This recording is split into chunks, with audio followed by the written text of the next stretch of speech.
everyone. there. Hello, everyone. Welcome to Veterans Memorial Go Stadium, to where tonight the Quincy Presidents will wanna play host receive. to the What Plymouth score South do you wanna Panthers. receive? My name is Why don't Jonathan you go that Cleary. way, I'm being John? joined by Noel DeBona. And Noel, the coin toss Plymouth just took South place won. down.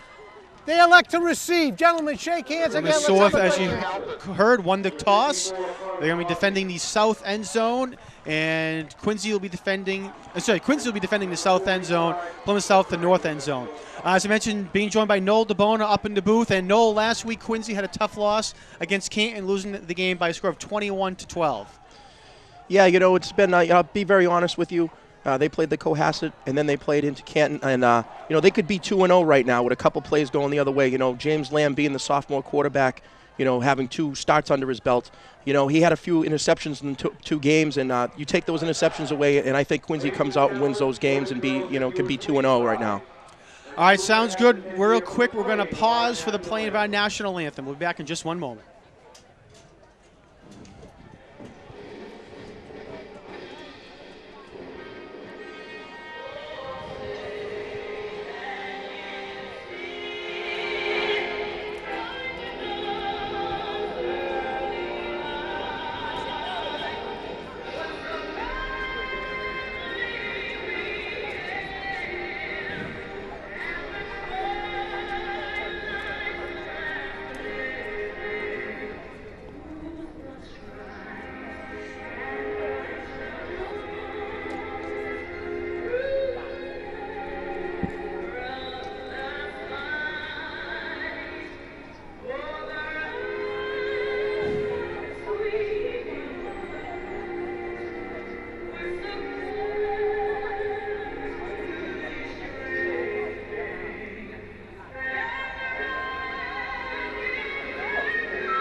All right, so our national anthem being performed there by Whitney Houston. That was the famous singing Noel of the national anthem at the Super Bowl. I believe it was 1992.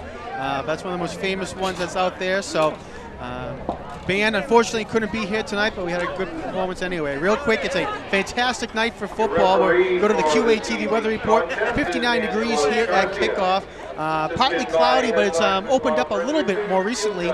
And a little bit of a breeze here tonight from the east-northeast, 8 miles per hour. So we're looking for a good game here tonight at Veterans Memorial Stadium. Quincy looking for their first win on the year. Right now they sit at 0-2. They lost to Cohasset in the first week, Noel, 28-22 in overtime. A real tough loss here for the Presidents. Yeah, well, having the sophomore quarterback in there, James Lamb, for his first start, he was in the red zone twice, and he had intercepted down there. Take that away, and they don't go into overtime. The home field advantage for Cohasset helped them out with going into overtime, and they pulled it out. But I'll tell you, Quincy could have won that game. All right, getting ready to kick off for the Presidents is number 1, Jalen Green. And defend the North Pole, number 1, Jalen Green, set to kick off. Back deep to receive for Plymouth South is number 4, Robert Moss. Receive for the Panthers, number 4, Robert Moss. And it's going to be a short kick. Going to be fielded by one of the upmen at the 25-yard line. Fielded by number 44, Anthony Skahea. Taken by number 44 for the Panthers, George Fitzgerald. Usually Jalen he can kick it really deep on there, but I think they wanted to swib it, take it away from the back men there, huh? All right, so again, it was fielded at the 20-yard line. Excuse me, the 25-yard line, and it'll be 1st and 10 for the Panthers at their own 37.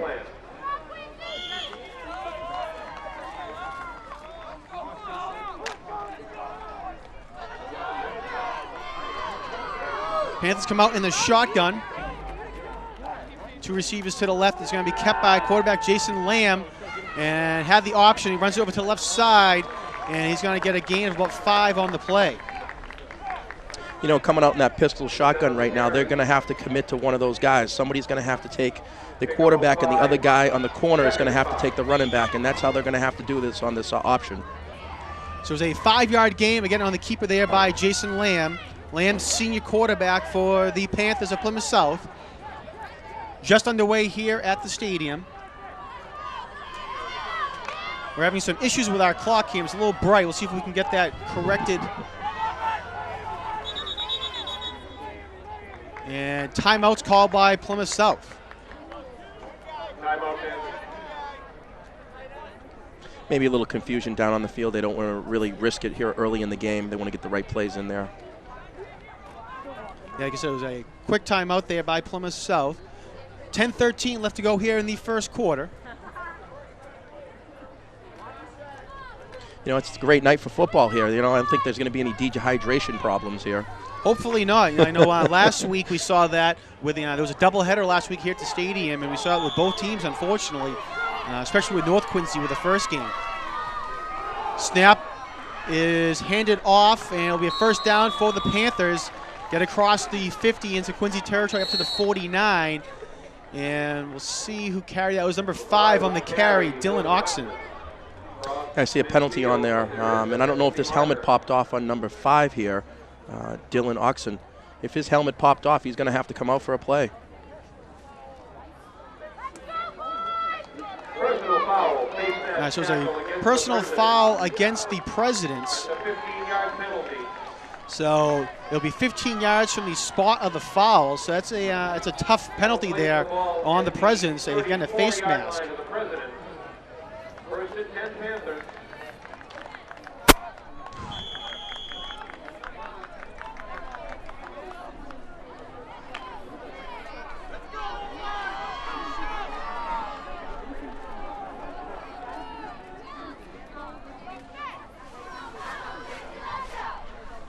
All right, so first and 10, handoff again goes to Oxen over to the right side, breaks several tackles, gets across the 25-yard line and over now to the, see where they mark it, up to the 23.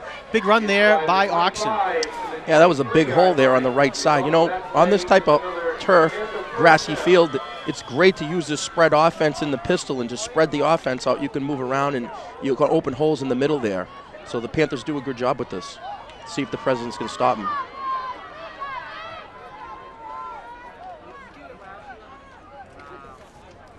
All right, so it'll be first and 10 from the 23.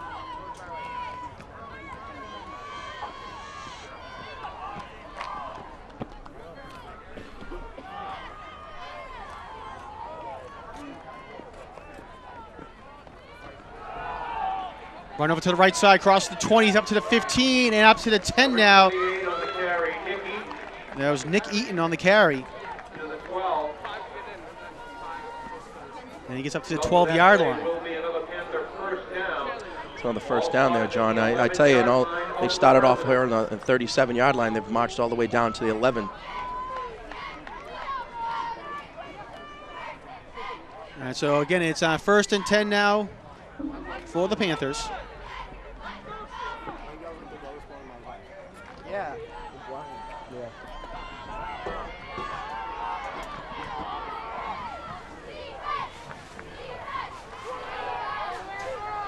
And quarterback keeper Jason Lamb, he's going to keep it.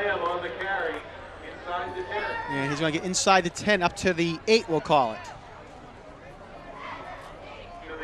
Yeah, it looked like a missed tackle there with the undisclosed number that we just found under number 74 there. Simmons is the new number that we found out on the field earlier today.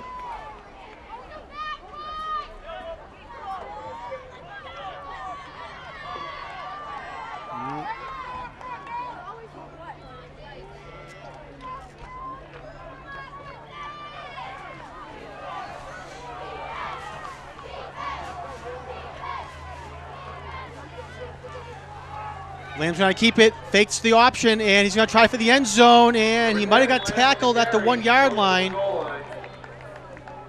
Let's see where they spot the ball. Looks like it will be right at the 1. So another run there by Lamb. Again, he faked the option. And it is spotted at the 1-yard line. So it will be first and goal from the 1-yard line for the Panthers. And Quincy High is going to call a timeout, Noel.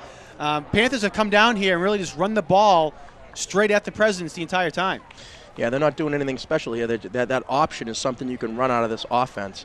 You put your fullback next to the quarterback in the pistol, and you put the tailback right behind you, and you can run anywhere out of this. This is a great offense to use on this type of surface. I really do like what the Panthers do with that style offense. It's hard to kind of, you have to know your responsibilities. You have to work on it at practice all week. And it can be difficult because you have responsibilities, and each person has that responsibility. And if one doesn't make that play, like that linebacker doesn't commit to the quarterback's off into the end zone. So let's see what Quincy Presidents can do here on the 1-yard line. All right, so again, it's first and goal for the Panthers. 7:37 left to go here in the first quarter.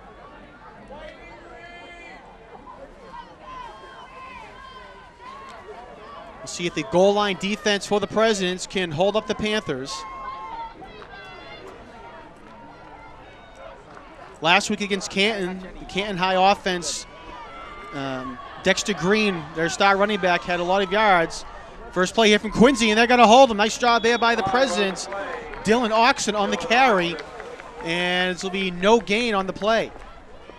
I think the Presidents do a great job right on that front there, their defensive front.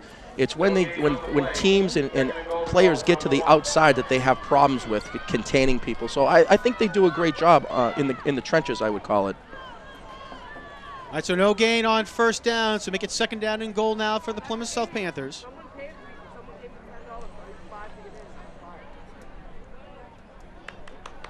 Jason Lamb, the quarterback, comes in from the sidelines with the play.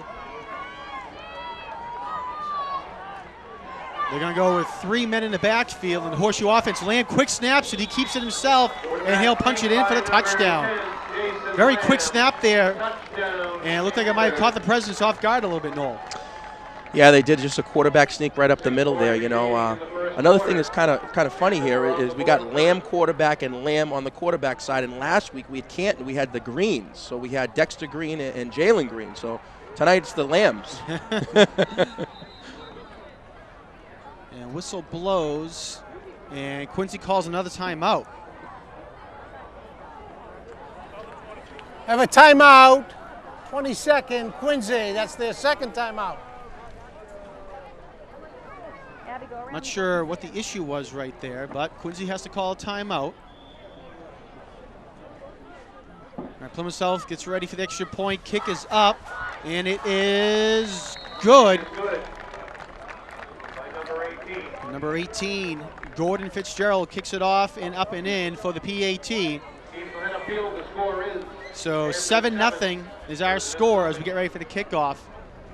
Noel, we're going to see the Quincy Presidents offense come out here momentarily. As you said, James Lamb is the quarterback for the Presidents. He's a sophomore, kind of getting thrown into the action. Andrew Schaaf got injured in the preseason, and probably going to be out for the entire season. Talk about that, how it's going to affect the Presidents here. Schaaf was coming in, one of the captains, the senior quarterback.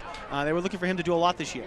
Yeah, it's a tough injury. They were having a scrimmage in the beginning of the season. Schaaf went down, and he had all the reps going up to that. They did the 7-on-7 tournaments, and he got all the reps, and Lamb was on the side. So coming into this, he hasn't had a lot of reps, and now he's got 2 games under his belt. So I think he's poised. He's a tall quarterback. He's about 6'3". He's great. He's got great mobility in there. He can move around. So I like him. I think he's a great quarterback. So let's see what happens here on the first drive. All right, back deep for the Presidents are Jalen Green and Jaquan Harris. Number 1, Jalen Green, and number 3, Jaquan Harris. And Fitzgerald kicking off for the Panthers.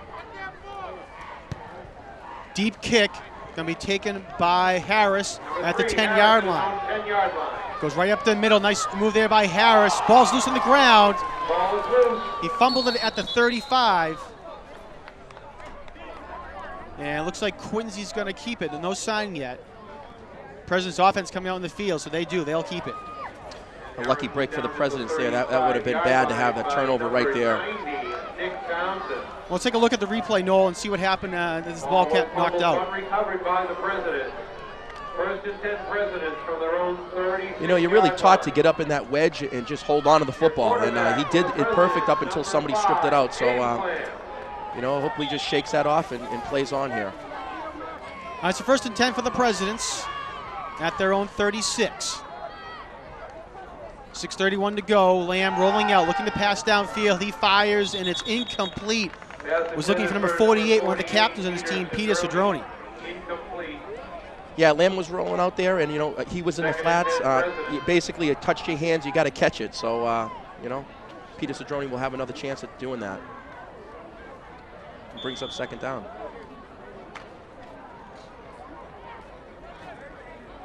So Lamb comes in with the play from the sidelines. Quincy coached by Bill Reardon. They're going to send 2 receivers to the far left, 2 to the right. Alex Heffernan, the tight end, is in the slot to the right of Lamb.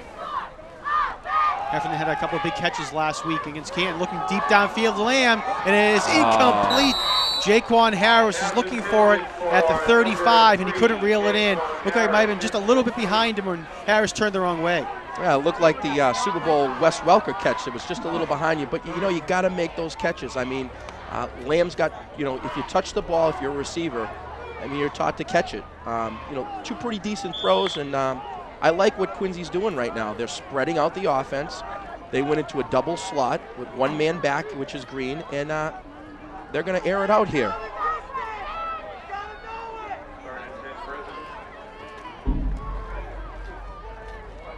So 3rd and 10 now for the Presidents. Lamb again rolling out, looking downfield, and it is incomplete. This time he was looking for Matt Hines.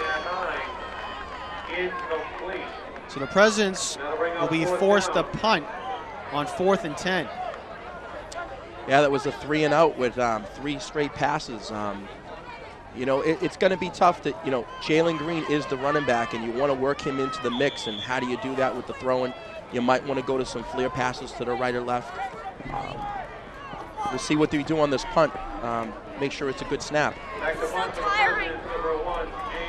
Jalen Green will be back to kick for the Presidents.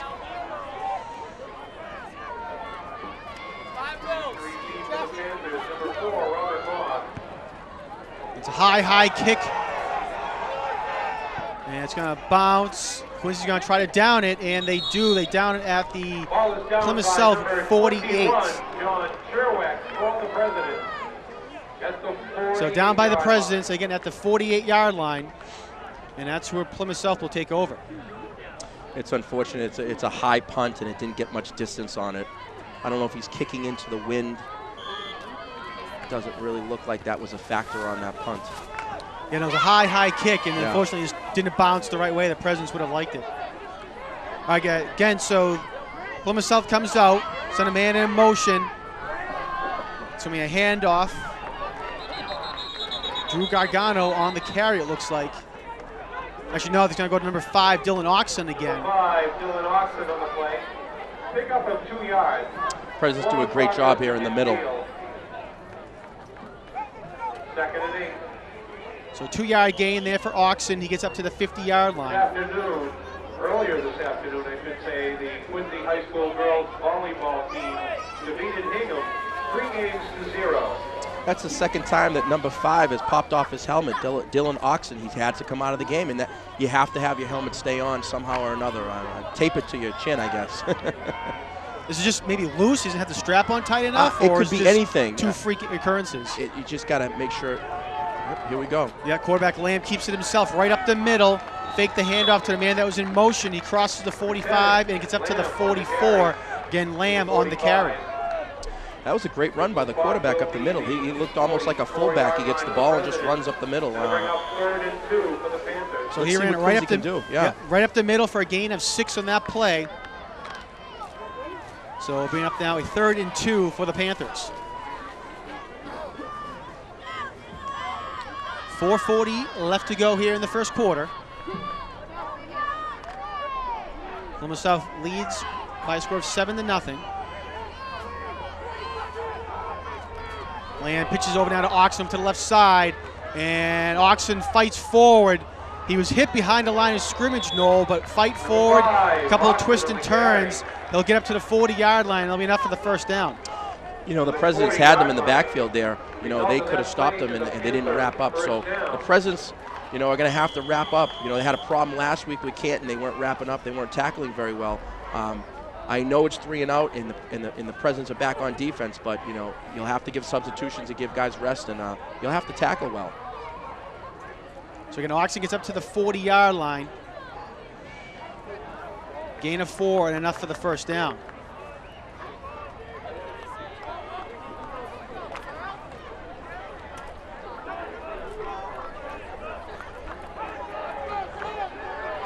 Lamb in the shotgun. Again, gives it to Oxen. Actually, he kept it himself. A little confusion there. And nice job by the Presidents to capitalize on that. And they're going to push Lamb all the way back to the 45. We'll see where the forward progress actually goes. It'll be the 41.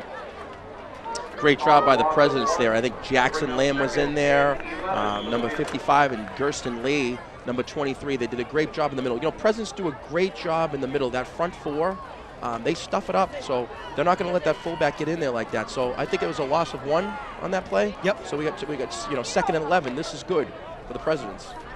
See if the Presidents can hold him. So far, it's been a healthy dose of Jason Lamb, the quarterback for the Panthers, and also number 5, Dylan Oxen.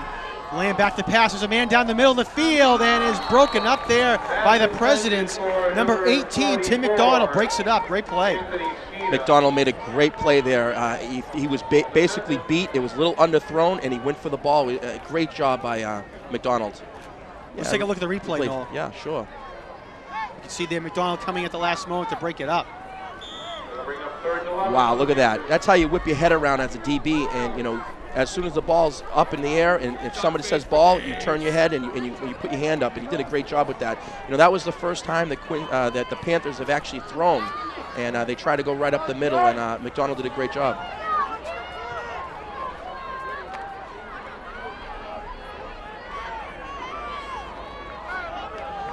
So 3rd and 11 now for the Panthers. And looks like Plymouth South called timeout. Yep, they called timeout. That's their second. So South calls a timeout. 3:05 left to go here in the first quarter. Again, that was the first pass play of the day, and went incomplete. Yeah, Quincy's set up pretty good right now. They're at 3rd and 11. They can stop them right here. Will the Panthers go for it on 4th down? It depends on how far they get down, or if they want to play field position and pin them back on a punt. But they make more than 5 yards. They're probably going to go for it on 4th down. So the Presidents have to do something here in this play. So again, 3rd down and 11. Good turnout here at the stadium to see the Presidents take on the Panthers here today. Again, this is the Presidents have 3 games in a row, a 3-game homestand. Last Friday, losing to Canton. Right here tonight, playing against Plymouth South. And next Friday, September 28th, they'll host the Hilltoppers of Durfee High School. It's been quite a while since Durfee's come up to play Quincy. So get a sense of the Big 3 here in Quincy next week. Durfee again in the Big 3 with Brockton and New Bedford. So hopefully Presidents will be able to get a big win against the Durfee Hilltoppers. It'd be nice to get a win tonight here for the Presidents. Yes, certainly. Don't want to jump ahead of ourselves. Handoff goes to Oxum to the right side. Gets hit there by Harris to hold him up a little bit. Still goes forward. Does Oxum though?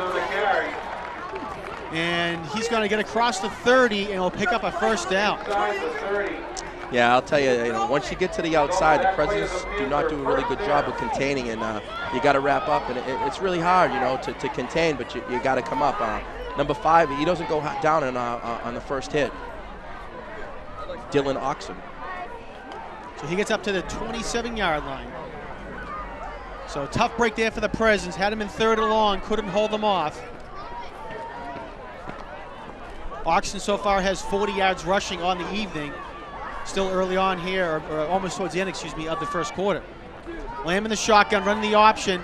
Going to keep it himself. Great job there by the Presidents. Peter Cedrone on the tackle.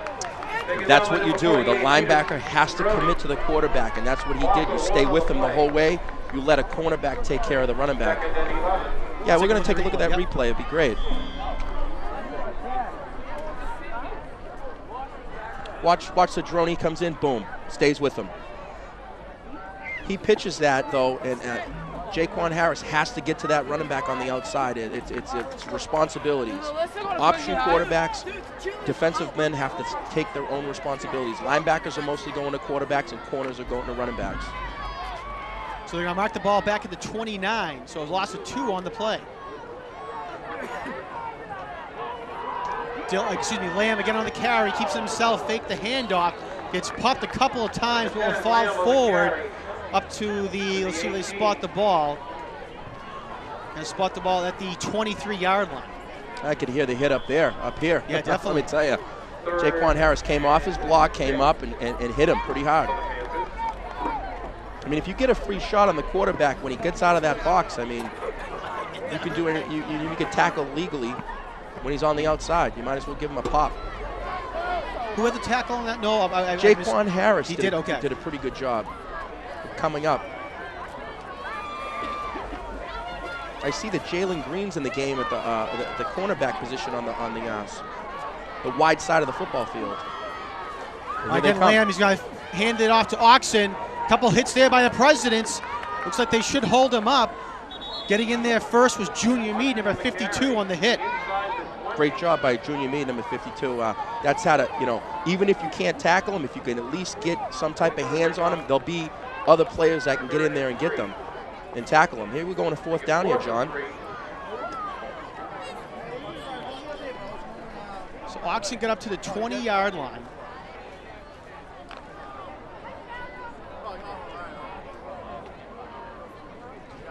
And it looks like Plymouth South might just wait for the quarter to end. And yeah, they're just going to let the clock run out. So at the end of the first quarter, 7-0 is our score. And they're going to have a 4th and 3 when we come up to start the second quarter.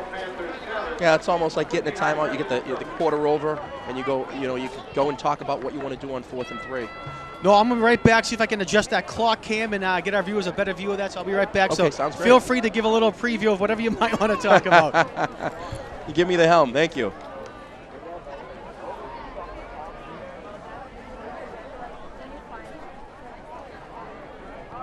I'm looking on this crowd, and it's a pretty decent crowd. There's a lot of student bodies here. There's also, I see a lot of the Quincy Youth Football League kids around here, and they're in uniform tonight.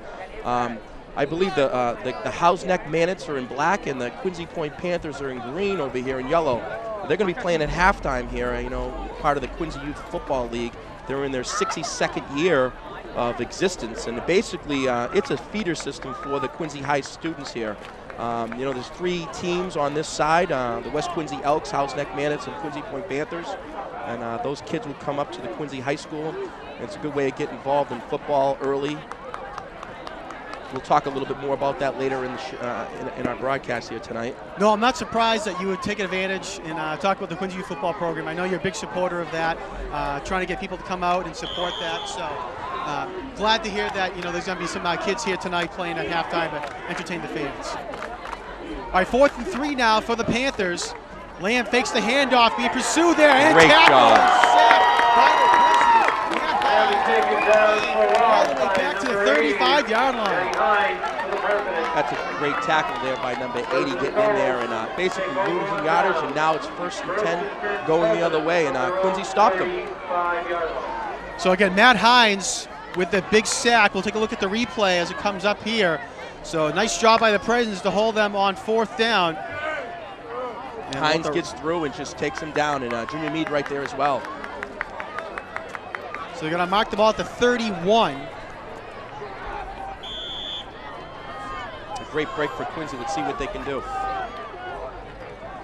right, so 1st and 10 for the Presidents, again at their own 31 after that great play by Matt Hines. Handoff goes to Jalen Green, number 1, up the middle. And he might have gotten a yard on the play. We'll see where they spot the ball. They're going to put it up to the 33, so gain of 2. 2nd and 8 for the Presidents. Also see Max Joseph, number 44, in there at the fullback position. He's been out the last 2 games with an undisclosed injury. This is his first game back for the season. I know he did a great job at middle linebacker last year. They got him at fullback this year.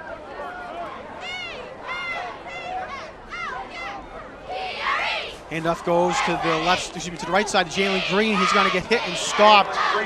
Nice job there by number 44, Anthony Scaya. Loss of 1 on the play for the Presidents. Yeah, Jalen Green's going to have a tough time. I can tell you that the Plymouth South Panthers are definitely going to be keying on him.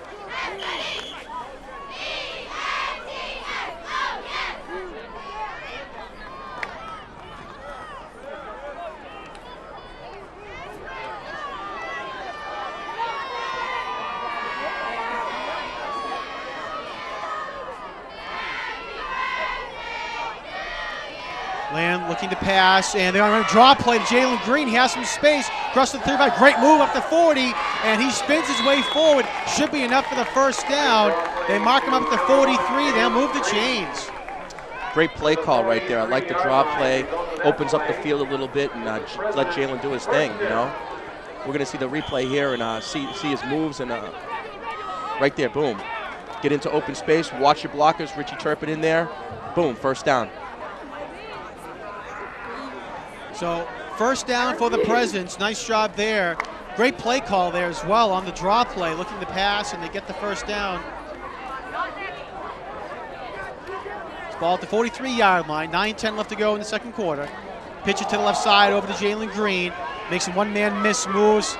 Gets up to the 45-yard line on the run. To the 45-yard line. Nice little move there by Jalen Green. He could have been stopped behind the line, and he ended up gaining like 2 or 3 yards out of that. So that's pretty good running.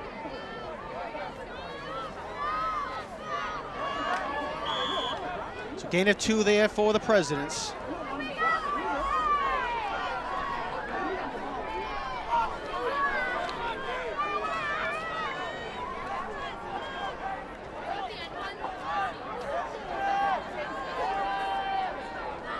Offset I formation for the Presidents. Fake the handoff, play action fake. Lamb goes over to the left, and it's incomplete. Was looking for Max Joseph, and no, it looked like Max was getting ready to run up the field before he brought it in. Yeah, that's 3 missed catches right there by the Presidents. That's first down territory. He catches that, and there's really not that many people right there. He can get that first down. Just going to have to catch it, that's all. You know, maybe the jitters of being in for his first game. Presidents are 0 for 4 passing tonight.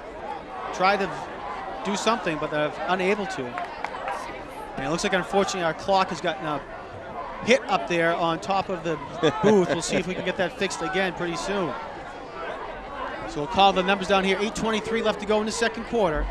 3rd down and 8 now for the Presidents. Laying back to pass, looking downfield. Looks way downfield, and it is incomplete.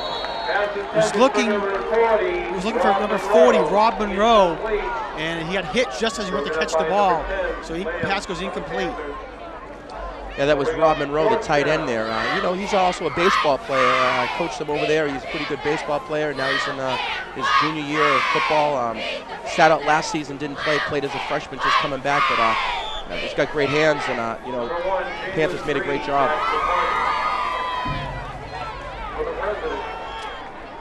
So 4th and 8, Presidents will be forced to kick.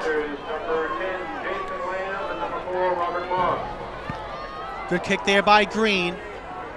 Bounces at the 23-yard line. It takes a President's bounce. And down there to down it, Amarni Cardosa at the 8-yard line. So great job there by the Presidents, and a great kick by Green. Great punt by Green, and he got help with the roll there, and they've got him pinned. You know, they got to go 92 yards to score a touchdown here. It's good. They're going to play field position here, which is kind of a smart idea. A 47-yard punt for Jalen Green. And it'll bring up now a 1st and 10 for the Panthers, again at their own 8-yard line, with 8:05 left to go in the first half. I see Coach Reardon looking up at the top of the booth here. They got a couple guys up there, you know, watching. You know, he's got the headphones. He can hear them. He's talking to Jalen Green on the sidelines. And handoff goes to Lamb. He's going to keep it himself. I should know that goes number 44, Anthony Scania, and he's going to get tackled. You see they put him down at the 38-yard line. Looked like it caught the Presidents off guard with that play there. And Scanea goes all the way up into President's territory. Huge run. Yeah, it looked like a little fullback dive, and I'll tell you that Jaquan Harris, he's got track high school speed, and he caught him. And we're going to see the replay here, how he just basically busted through the middle of the line. Boom. And he's off to the races. You think he's gone. In track speed, Jaquan Harris catches him. See how he put that arm up there? Try to pop that ball out. Enough up the middle this time. 5 Oxen on the carry. Dylan Oxen with the carry again. He's going to get up to the 35-yard line, right up the middle. So Oxen again gets up to the 35-yard line.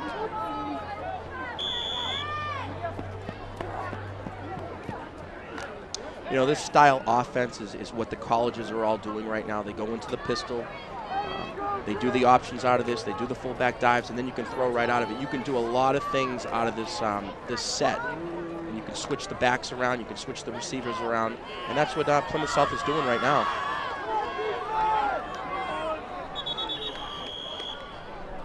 And Plymouth South's going to call a timeout. Yeah, the pistol's a little bit different than the traditional shotgun. No, the shotgun was more get back there and, you know, throw it downfield. This one, you have a lot more options. The quarterback has a lot more running, you know, the Cam Newton type of offense that we've seen in college, and it's trickling its way down into high school as well. Well, all these type of surfaces you can do that with. They're the old-fashioned grass surfaces. They're a little harder to move around like that, but when you have this type of surface, this is a great style offense to use. And I'm surprised that Quincy and North Quincy has not, done this yet. And at some point they will. And I think it's a great surface to do it on. Second down and 7, for the Panthers. Send a man in motion. Lamb's going to keep it himself. Gets across the 30-yard line, and brought down there by number 18, Tim McDonald, at the 27. Jonathan, getting back to the kids at the Quincy Point Panthers, I'm the head coach over there, and I have them in pistol, and we play on the surface on every Sunday, and the kids do very well with learning that pistol offense in trip series, in slot series, and, I'd like to see it a little bit more. But Plymouth South does a really good job. They've converted over to this, and let's see what they can do. Presidents can stop them here. 1st and 10 for the Panthers. Oxen on the carry. Makes a couple men miss, still going forward on his feet, spinning as well. Crosses the 25 and gets up to the 22. That kid's a great back, He doesn't go down on the first hit. I don't have any heights and weights here. He looks like about 5'8", maybe 165. He's not a very big back. Now we're gonna see the replay here, and the kid just bounces off people. Watch this. Boom, 1 missed tackle, number 80. 2 missed tackles, 3. Boom, he's still going and he's still spinning. Finally got wrapped up from behind on his feet. It was a 5-yard gain there, so 2nd down and 5. Lamb fakes the handoff, goes up the middle, keeps it himself, and he's going to get to the 20-yard line for a gain of 2. Hey, we're talking about Cam Newton there. That looked like a Cam Newton, basically Auburn. Fake it to the wing back and go up the middle.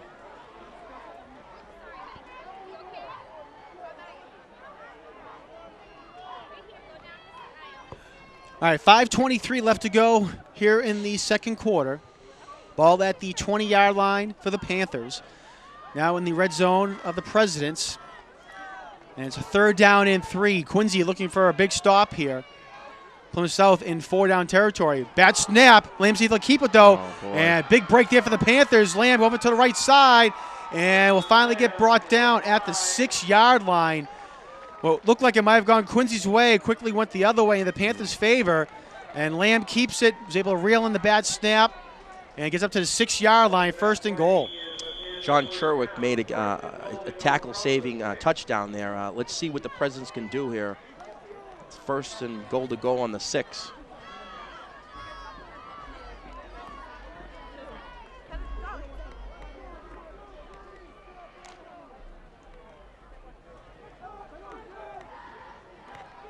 All right, 1st and goal from the 6-yard line. Lamb has it running to the left, fakes the pitch. Gets up across the 5, up to the 3-yard line where he's brought down there by several Presidents. Looked like it was number 55, Jackson Lamb, on the tackle. Yeah, Presidents did a good job on there. Matt Kalowski in there as well, number 57.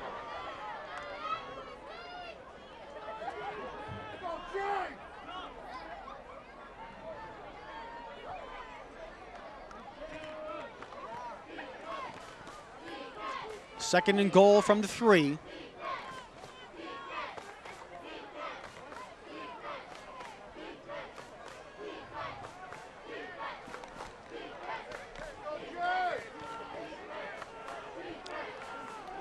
Wishbone offense. Lamb gives it to Oxen to the right side. And touchdown Panthers. Dylan Oxen able to punch it in with a second effort over the right side. And Panthers put another 6 on the board. And number 5 again, Dylan Oxen again in there. He just doesn't go down on the first hit. Right up the middle. See what the Presidents can do on this extra point so they can stop it. Now Gordon Fitzgerald with a kick. It's up and just crosses the crossbar, and it is good. So with the kick made, it is now 14 to nothing. The Panthers on top. Yeah, the Presidents here could not stop them. They went a lot of distance here to make the touchdown. A lot of missed tackles again. The Presidents going to have to do a better job tackling and wrapping up. Let's see what the Presidents can do with 3:46 left here in the first half. If they can do anything on this possession.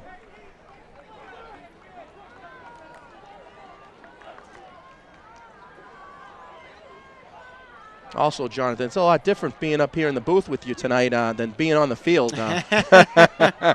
I'll tell you what, you can see everything from up here. You're on the field, especially with a lot of the players. You can't see every hole that you can see up here. And being on the field and being a player, it's just a lot different than being up here in the booth or in the stands watching the game. Yep, definitely. You got to also remember these are high school students, and they get a little nervous. Some of them have only been playing for a couple years, and some of them are playing a lot longer. We're being in a youth football program, Pop Warner football. Fitzgerald with a good kick, and it's going to be fielded by Harris at the 10-yard line. Goes up the right side, crosses the 30, makes a man miss up to the 35, makes another man miss up to the 41-yard line. Goes Jaquan Harris. Great run and catch there by Harris. Great return by Harris there. He got up, on the right side here and tried to make as much as he can. He got 42 yards here. We're going to see the replay here. And number 2 here, Armani Cardoso makes a great hit here. See if we can see it on camera on the replay. Might have got away with a little block in the back. We can speed it up real quick so we can see him there. Yeah, and a couple nice blocks there by the Presidents to get him up to the 40-yard lines where they mark him down. 1st and 10 for the Presidents. Green with the carry over to the right side. He gets brought down there by number 23, Zach Aylward.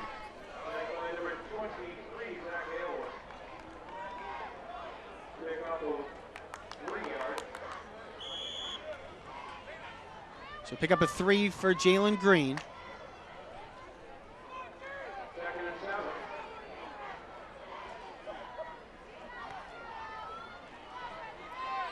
Second down and 7 now for the Presidents. I formation behind Lamb.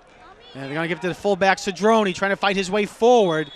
He got held up at the 45, kept his feet moving, though, and looked like he might have got an extra couple yards, but they're going to back up to the 46. A little fullback dive is pretty good here. Jalen Green usually gets the workload of the offense on the running plays. Cedrone get a ball here or there. You manage to make the best of it. We'll see what the Presidents can do here. Which is 3rd down and 4. You got to convert here. So 3rd and 4, ball on the own 46-yard line for the Presidents. 2:28 left to go in the second quarter. James Lamb is going to hand it off to Jalen Green, over to the left side, trying to get away, and tackle. Cannot. It'll be no gain. Jalen Green got his shirt grabbed from behind, was trying to get away, but could not. Great play by number 39, Matt Brimus, a junior for the Panthers. He really just grabbed his shirt and pulled him down. Looks like the Presidents are going to have to punt here.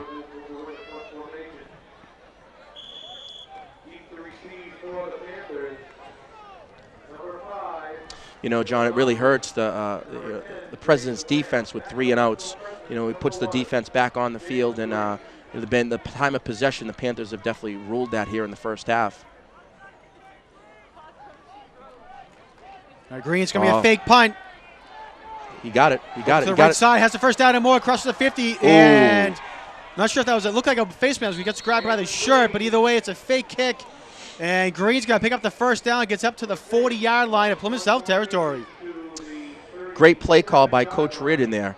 We're going to get the replay here, and we're going to see that Jalen Green really just comes up, boom, nice block, takes it to the outside, missed tackle, keeps on going.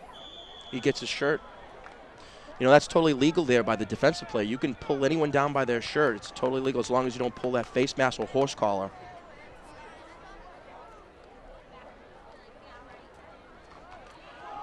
Our handoff.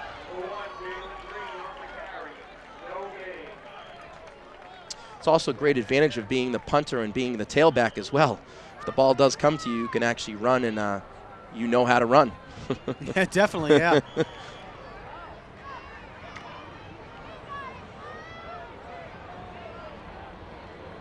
I haven't seen them go to Alex Heffernan yet, number 85 on Yeah. the top there. He's a great receiver. Let's see what happens here.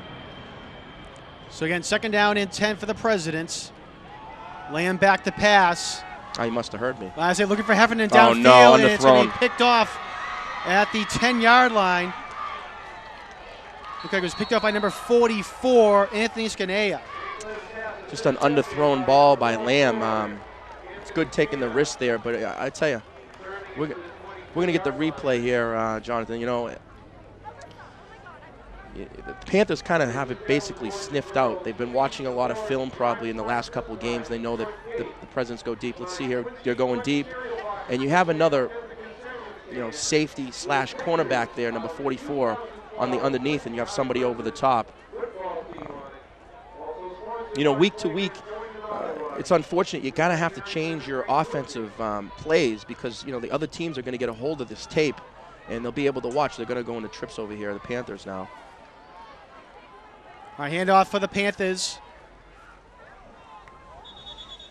Starting with at their own 23-yard line. Handoff goes to number 5. See, we're coming up on the last play of the quarter here. Panthers are going to try to get another play off.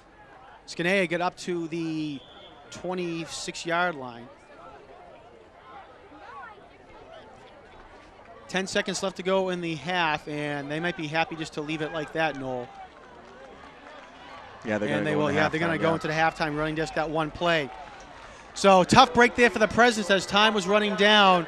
Interception by number 44, Anthony Scanea, to end that drive of the Presidents after the Presidents had a nice fake punt, on fourth down to get deep into Panthers territory, but can't make anything happen after that.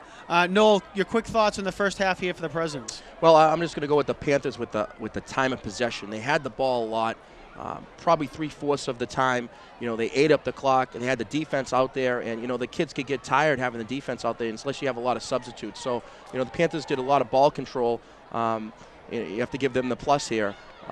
Good fake punt, just couldn't do anything out of it. We'll see what they can do in the second half. All right, so at halftime, Plymouth South Panthers 14, the Quincy Presidents 0.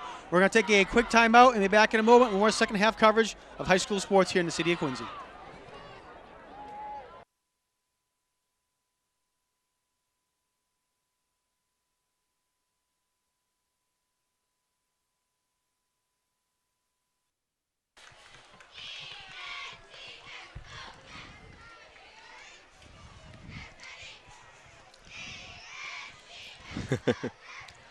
Welcome back, everyone, to Veterans Memorial Stadium. We're at the half. The Panthers of Plymouth South lead the Quincy Presidents by a score of 14-0. The story of the day so far has been the running game of the Panthers. They've only attempted to pass the ball once, Noel, but they've been running the ball nonstop. Jason Lamb, the quarterback, has 42 yards. Anthony Scanea had 1 rush attempt for 54 yards. But really the workhorse has been Dylan Oxen, 11 attempts for 57 yards, a 5.18 yards per carry average. That's been the real story here so far here today. Yeah, the President's going to have to do a better job with containing those two guys, the quarterback and the running back there. This type of spread offense, you know, the responsibilities you just got to do. The President's going to get the ball here, starting off the second half. Let's see what they do on their first possession. Very important that they actually, for morale purposes, to punch it in, at least score 3 points, do something here on the opening possession. Also, Jonathan, the Quincy Point Panthers here played at halftime. We're at the Howes Neck Mannix, and it was a tie, 6-6. Both teams scored once. You know, it's a great feeder system for the high school here. A lot of the ex-players here have played for the former players. You know, Peter Cedrone, Rich Turpin, Alex Heffernan have played for the Panthers. James Lamb has played for the Mannix, so they've come through the ranks and come up to the high school now. All right, deep to receive is Jaquan Harris and Jalen Green for the Presidents. And it's going to be fielded at 25, though, by Max Joseph. Great return by Max Joseph. One of the up men grabbed it and came all the way up to the 45, so that's pretty good field position for the Presidents to start off. Also, quick note, Jonathan, you know, I'm over the Quincy Point Panthers. I'm the head coach there, and I just want to say Rich Turpin, Alex Heffernan, and Peter Cedrone came down to the field and helped us out practice time. You know, former Panthers and Quincy High, you know, players coming down helping us out. So thank you to the three of them. All right, so Joseph got up to the 44-yard line. So first and 10 for the Presidents. Jalen Green over the carry to the left side, crossed the 50 and gets knocked out of bounds. We'll see where they spot the ball. Great run by Jalen Green, you know, using the entire field, making it out of bounds there. That's kind of I thought he got out of bounds 2 yards further than that ball spot, but brings up a decent second down and like 4, second down and 3 here.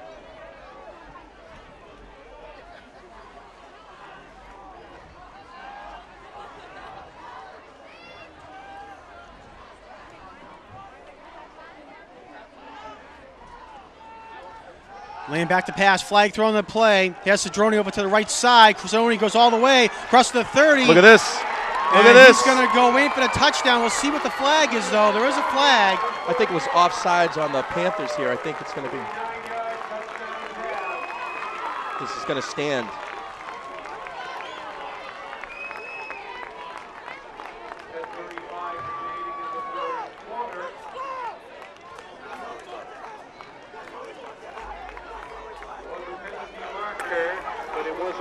Touchdown!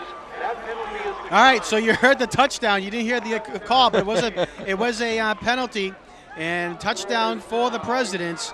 So great job there, Peter Cedrone. We'll take a look at the replay. Yeah, I love the play column by Coach Ridden here. Is, you know, put the fullback into the flats. Peter Cedrone, you're going to see here, go into motion into the flats.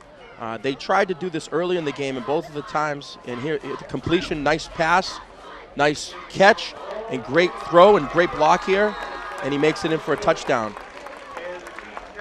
All right, so Cedrone with a touchdown, and the extra point is good for the Presidents. So the Presidents get on the board. Nice job. 14-7 is our score now with 10:35 left to go. Yeah, just a minute 25 into the second half here, and they punched it in. I think that was second play from scrimmage. So that's what the Presidents needed. I was saying right at, you know, what are they going to do on this possession? And they punch it in. Great play calling by Coach Reardon. I like what you do out of that set. And let's see if Jalen Green could pin this Panther back. And momentum is going in the Presidents' way. Let's see what they can do. Yeah, it's certainly what they needed, Noel, to come right out of the locker room, punch it into the end zone. Probably quicker than they thought they were going to do it, but they're going to take the 7 points any way they can. So, again, 14-7, Plymouth South on top. Also, you know, it's early in the game and you're not really thinking about the extra points, but it's 14-7 now. You make that extra point, you make a touchdown next, it's 14-13. What do you want to do? You want to go for the tie and go into overtime, or do you want to go for the win? I mean, it's very important to get those extra points after the touchdowns. And, you know, high school games can be determined on that extra point. All right, again, 14-7 is our score. Way back, fielding at the 5-yard line goes Plymouth South, crossing the 20, and going to get tackled at the 21. Looks like Max Joseph, number 44, was in there. We're starting to hear his name again. You know, he's been out for the last 2 games, and here he comes back. You know, number 44. This is great. They have him back here on the 22-yard line. They're going to have to go a distance to make it in. So let's see what the Presidents can do. Have him in there, you know, that area.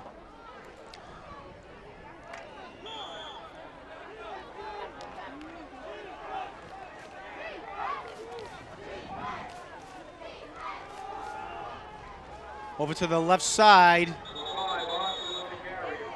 Dylan Oxen, number 5, on the carry. See where they spot the ball. Looks like Jackson Lamb in there again, number 55. He's had quite a few tackles already into this game.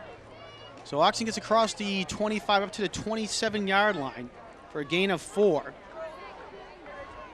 Who's on the tackle there, Noel? I'm sorry? Jackson Lamb, number 55. Oh, okay. He's playing defensive end for the Presidents. Trap play there, big run here, reverse play. Anthony Scanea gets tackled there by Jaquan Harris, a touchdown-saving tackle. It looked like a little reverse here. We're going to see this on the replay. It looked like it was going one way, and it reversed it to the other way. Let's watch this.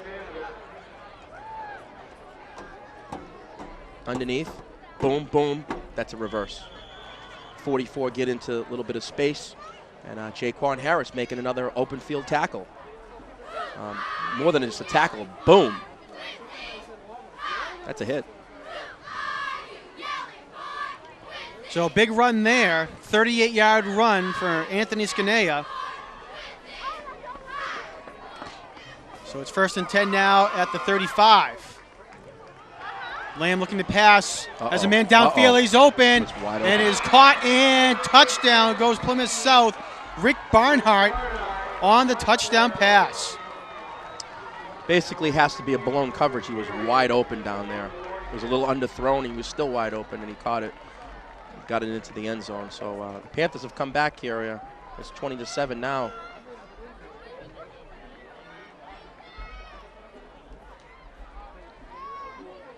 Yeah, I'd like to see the replay after this extra point.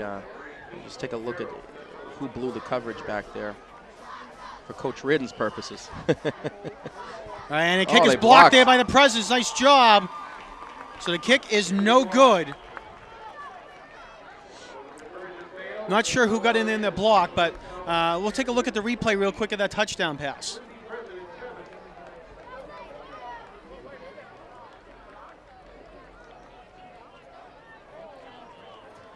All right, here we come now with a replay. You can't see it out of the picture. McDonald's the only one back there. Sherwick looks like he came up on the play, he committed to the run, and the quarterback elusively just threw it deep. So I don't know if it was a blown coverage on the corner or the safety.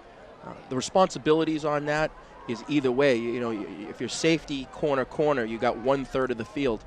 It looks like it's right on the hash, so it's like a, you know, does the safety take it? Does the corner take it? It's one of those situations where it's tough coverage-wise for the defensive back to commit to one way or the other. And they came up on the run, trying to contain, you know, the Panthers quarterback / running back, and they threw it up. They haven't thrown much tonight, Jonathan, and when they have, you know, there's that pass play and it's touchdown. So it's hard to defend. Like I said, this type of style offense is. You're going to commit to the run, or you're going to commit to the option, or you're going to commit to basically the jet sweep. There's a lot of different options out of it. All right, it's going to be fielded by Quincy at the 10-yard line. Nice move. And again, yeah, like you said, nice move there by Harris. Still on his feet. Over to the left side, flag thrown on the play. Harris gets up to the 50-yard line. Harris caught it at his own 10.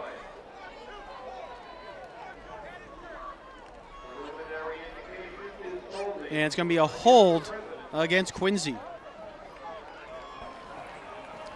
Holding on the return, 10-yard penalty against Quincy. First down. Maybe we can see on the replay. I think number 42 got the hold. That's what the referees are saying down there on the field. It's a kickoff here, if you can see it in the picture. And Jaquan Harris makes some really good moves here. Boom. There's a miss. There's 42 right there. Let's see, does he have him? I don't know. That's a tough call. You know, I'd like to see Jaquan Harris get the ball a little more. You know, he's out in the slot. The way to get him the football is a bubble screen. If you can bubble screen it over to him in the slot, I mean, he can make one-on-one move with 44 here, the defensive back. All right, run here for the Presidents, crossing the 30 and up to the 31 goes Jalen Green.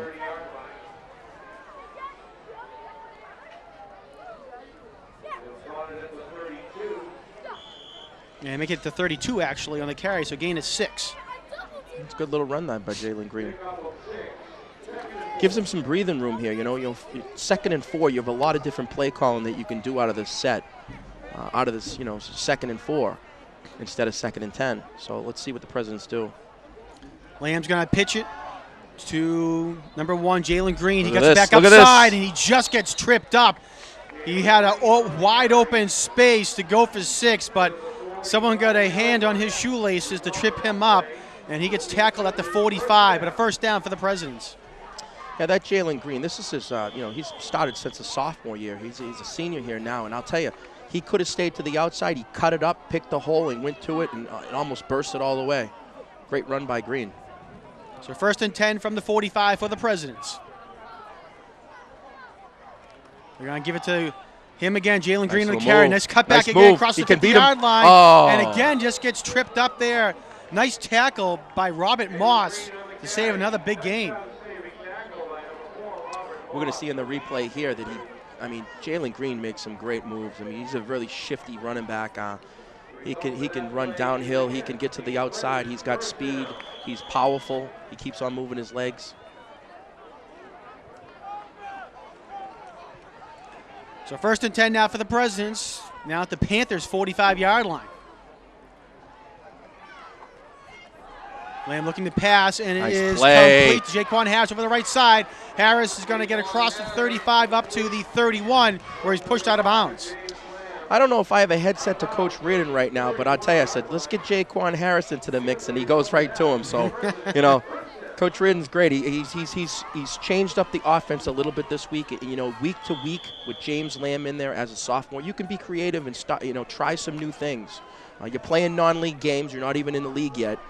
We'll get to the league later. I'll talk a little bit about that. But Jaquan Harris out here on the left.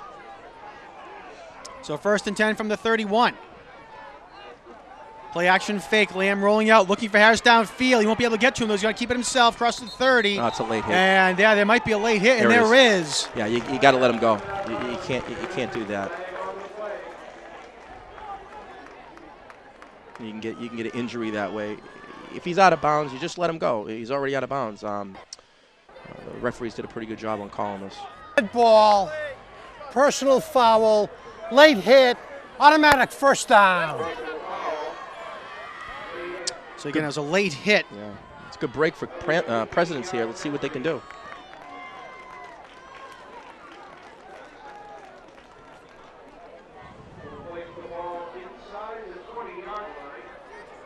Yeah, I'll tell you that James Lamb, he does a great job with getting outside that pocket. He can move around. The kid's got good speed. He's got the height.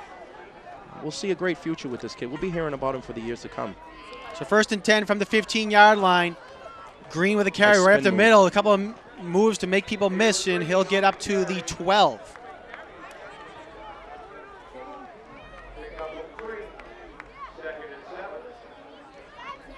Jalen Green spinning, gets 3 yards, Really stopped with no gain. Gets 3, 2nd and 7. You see in the clock, 6:40 coming up now here in the 3rd quarter. Presidents threatening to score again, now at the Panthers' 12-yard line.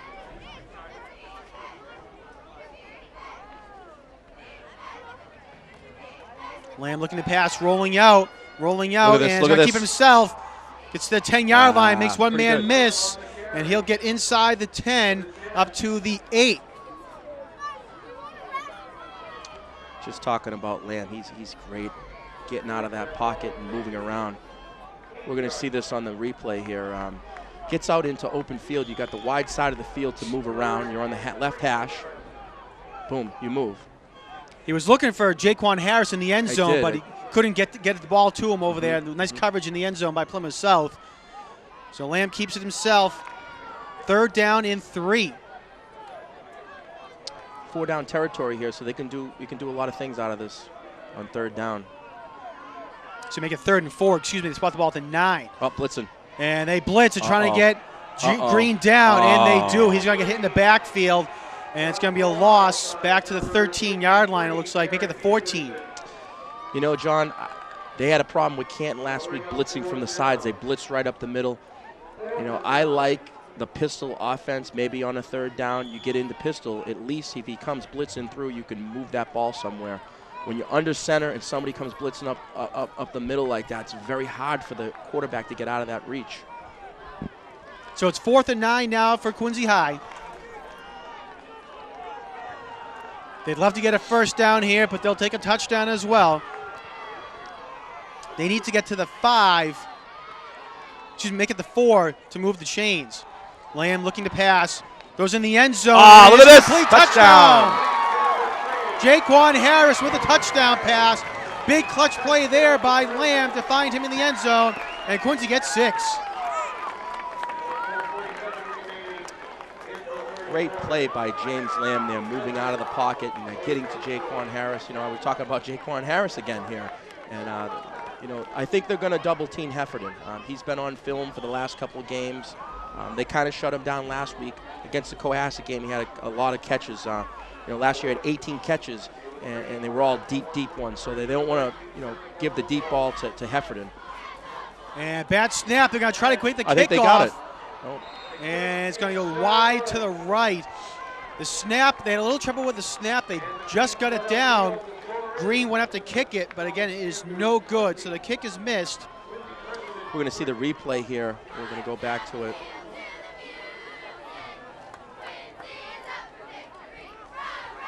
This is going to be the replay of the touchdown here, so we'll roll this through. You can see Lamb rolling out. Look at this. And like you know, Jaquan Harris does a great job. His head's one way. He whips his head around the other way and catches the football. I mean, that's a defensive back at a wide receiver position. You know, that's what you're taught to do. If you're messed up on one end, just whip your head around, and that's exactly what he did. He looked for the ball. That's a great play by Jaquan Harris. Matt Hines, one of the other tight ends for the Presidents, was down there on the goal line as well. But Harris was the man with the ball. He gets it. But Quincy gets 6 points. They trail 20-13 now. And Noel, as you were talking about, missed extra points for both teams coming back right now in the past 2 touchdown drives. Yeah, I mean, it could come back to bite you in the butt, you know. So let's see, 20-13 here. It's a touchdown and an extra point to tie it up, and it could go either way here. So it's a little early, premature to be talking about this, but it could come back later in the game. So he's going to kick it deep, fielded by the 4, Robert Moss. He's going to take it to the 10-yard line. Running over to the left side, and he'll get brought down there. Nice coverage by the Presidents. Yeah, that kick looked almost like a knuckleball. The ball was moving around and it was wobbling, and basically it was very hard for the Panther receivers, return man to even grab it. And what happened is it hit the ground and it wobbled somewhere, like a football always does. So, the Panthers got to go, a great distance here, 81 yards for the touchdown. So it's great for the Presidents to pin him back a little bit, make him go a distance here. So let's see what the Presidents can do. All right, 1st and 10 for the Plymouth South Panthers on their own 19-yard line. Send a man in motion. Ball's loose on the ground. And so Plymouth South recovers. You know, Jonathan, the coaching instinct, all of a sudden I see the ball on the ground, I yell about ball. I'm up here in the booth and I'm yelling ball.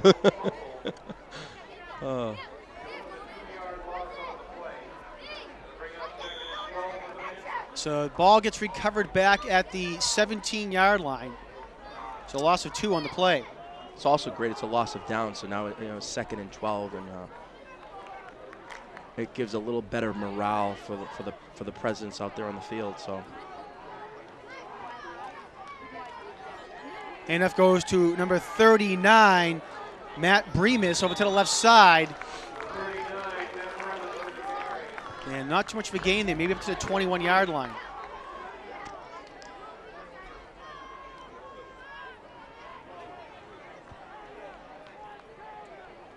You know, a lot of times you see it's on the left hash right now. A lot of teams like to go on the wide side of the field, so you know there's a lot of extra room out there to move. So, you know, let's see if the Panthers want to go wide side of the field to the right. You got Peter Cedrone over there, Jaquan Harris, and Viet Doan, number 7. So, you know, are they going to run that way, or are they going to run short side? Or are they going to pass? 3rd and 8 for the Panthers. Big play there, and we might have a penalty here. Now, Could be a little encroachment. If you hit the player, it becomes an encroachment. It might be number 76 here, James Penalty. Askins. 5-yard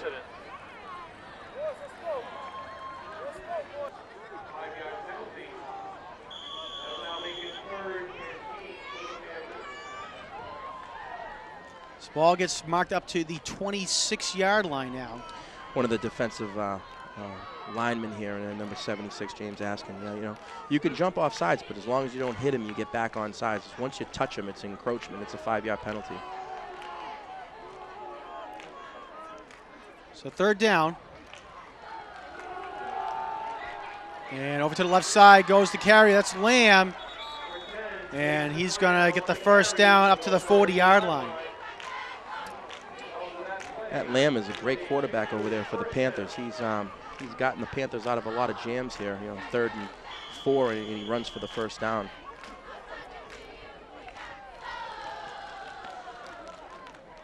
Well, like I said before, Jonathan, you know, the wide side of the field, but you can also go backside and run the quarterback almost like a Tim Tebow up the middle. And that's what he did, Lamb.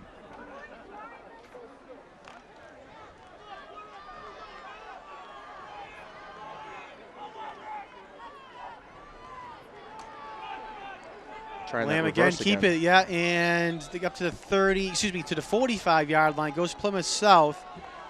And let's see who that was. That was number 44, Anthony Scaneer on the carry. Yeah, they tried that reverse. It's basically almost like a jet sweep reverse, but it's an inside reverse. It's not a outside reverse. So it comes in the inside, and if you overcommit, you can be stuck in the middle with nothing in a wide open area for the running back to run. They've been successful at that. They got 5 yards on this one. President's just going to have to, basically as a defensive front, you have your responsibility. You stay in your area. You stay in your zone. Corners have to stay home on reverses. 30-second timeout, Plymouth. Jonathan, how many timeouts are per half? Is it 5 or 5? Yep, 5. Is it 3 regular timeouts and 2 20-second timeouts? I believe that's how it is. Yep. Okay. Yep. It seems like it's a new thing. I always thought it was 3.5, but maybe they're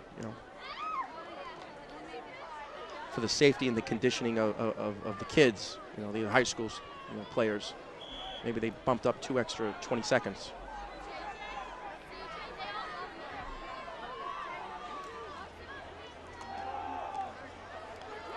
Run up the middle again.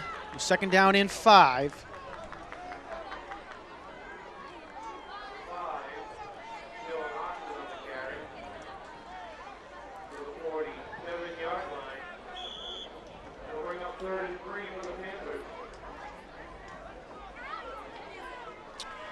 Third and 3 to see what the Presidents can do here. Close game. If they can stop them, they may be forced to punt. So 3rd down and 3. Oxen on the carry, across the 50-yard line. He gets a first down and more. Crosses the 45 and up to the 44-yard line goes Dylan Oxen. So a tough break there for the Presidents. Would have liked to have stopped them on that down there, Nolan. Probably would have forced him to punt, but Oxen fights his way forward up to the 44 for the first down. Yeah, it seems when the Panthers are in a clutch position and they need a first down, they go to Lamb or Oxen, 10 and 5. Give them the football. Let's see what they can do. President's having a hard time wrapping him up. He's a powerful back for a smaller guy.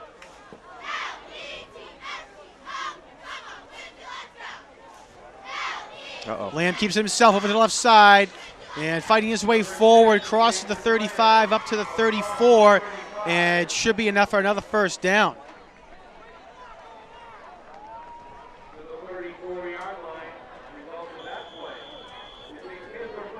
And it is a first down for the Panthers. Getting close to the end of the third quarter here. 17 seconds. They may run one more play.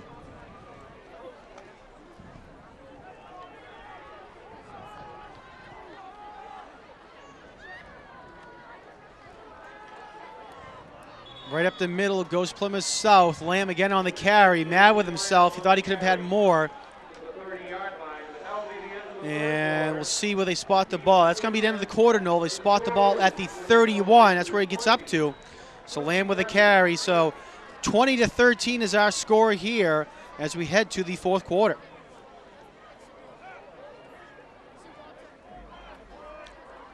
This is a very important series here for the Presidents to stop them. They stop them, they're in, one score away from tying it up or even taking the lead if they go for a two-point conversion. But they score, Panthers score, and it's you're down two scores. So it's very important right here. Crucial part of the game. I was going to talk a little bit earlier, Jonathan, about the way it's set up now. They're in the Keenan division, the big school of the Patriot League, and there's only 6 teams in the division, so there's 5 teams that you play against. There's 5 teams, you play against 4. Oh, you play against 4 teams. Yep. It's even easier. You're playing all these non-league games. Basically, I think it happened to Oliver Ames last year, where they lost 5 non-league games, but they won their league games, and they actually went, believe 4-1. It was a coin flip, and they end up winning and going to the playoffs. And that can happen here with only having 5 teams in there. You have non-league games. Mm-hmm. They make a difference because you want to win the games, but at the same token, you're getting ready for the league games coming up soon. Yeah, unfortunately, Quincy's going up against Duxbury and Hingham. Whitman Hanson's having a good season as well. And there was a timeout called by the Presidents just before the play was snapped. Yeah, it's unfortunate. A timeout. Quincy, 30-second timeout. Yeah, it's unfortunate that the 2 schools have switched, and now Quincy's got to play Duxbury and Whitman Hanson and Hingham, where North Quincy had to play them the last couple of years ago. They've switched with enrollment and population of schools. Right, and, right. Going into that, Whitman Hanson has got a pretty good, strong program. They beat Marshfield last week, and Marshfield usually have a pretty good program. They're having a little bit of an off year, so they'll have Whitman Hanson first for the division in a few weeks. All right, second down and 7. Handoff goes to Oxen over the right side. Up the middle now. Has one man to beat. 5-10. Touchdown, Plymouth South.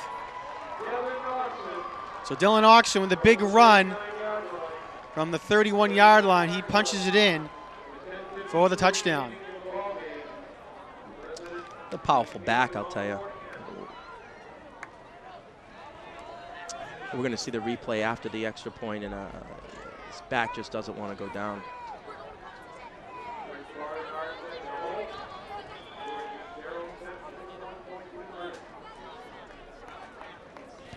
And the kick is blocked again by the Presidents. So the Presidents have done a nice job there in special teams to block the extra points, but unfortunately, it's not going to help them at the end of the day. It's 26-13 as we take a look at the replay here on the touchdown run by Dylan Oxen. Yeah, he just basically has been untouched. I mean, he maybe got hit in the foot, but that's not going to do anything to number 5, Oxen, and he went in. So, blocking that extra point, though, I mean, they're still within distance here. There's still plenty of time, 10:52 here left in the game. They're 2 touchdowns down. They're down 12 points. An extra point in there. And they could win the game. So, very important possession right here to see what the Presidents do.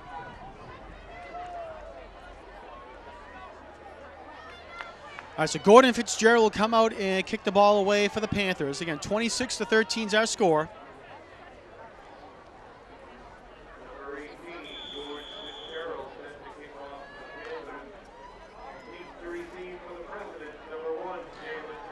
Jalen Green and Jaquan Harris back to receive for the Presidents. It's a great device there you got, John. I heard you guys, last week you and Jim Timmons talking about the, punching in the numbers and getting them computed back to you right away. Yeah, it's a great job. We'll get to that real quick. Jacon Harris on the carry, and Harris trips up. Had some more open space, but he gets tripped up, and he's not happy with himself for what happened right there. I was able to find an application to get all the stats ready to go, and it's worked out quite well so far for us, and hopefully continue throughout the season as well. The new wave is the technology that we have nowadays. You can just compute it, and the numbers come right out at you. I'm sure the NFL has it. They probably have 27 different people controlling just one stat, too. First and 10 for the Presidents at their own 25. Handoff goes. Jalen Green over to the right side, and that cuts back up the middle. He'll get up to the 35. Should be enough for a first down.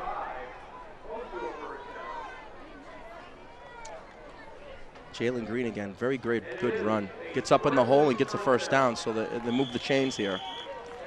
And when you move the chains, you also stop the clock, but now it restarts, so they're going to hurry up their offense here. So first down.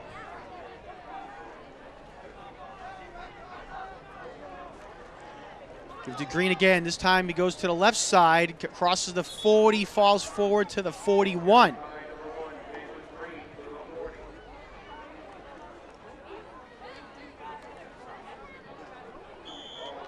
It's almost like, hey, I'm going to run the ball until you stop me. I'm going to continue to run it. Green now with 80 yards rushing on 16 attempts tonight for the Presidents. Second and 4. Green with a carry over the right side. Has a hole, blows through it. And nice tackle there by Plymouth South to bring him down. Anthony Scanea on the tackle at the 49. First down, though, for the Presidents.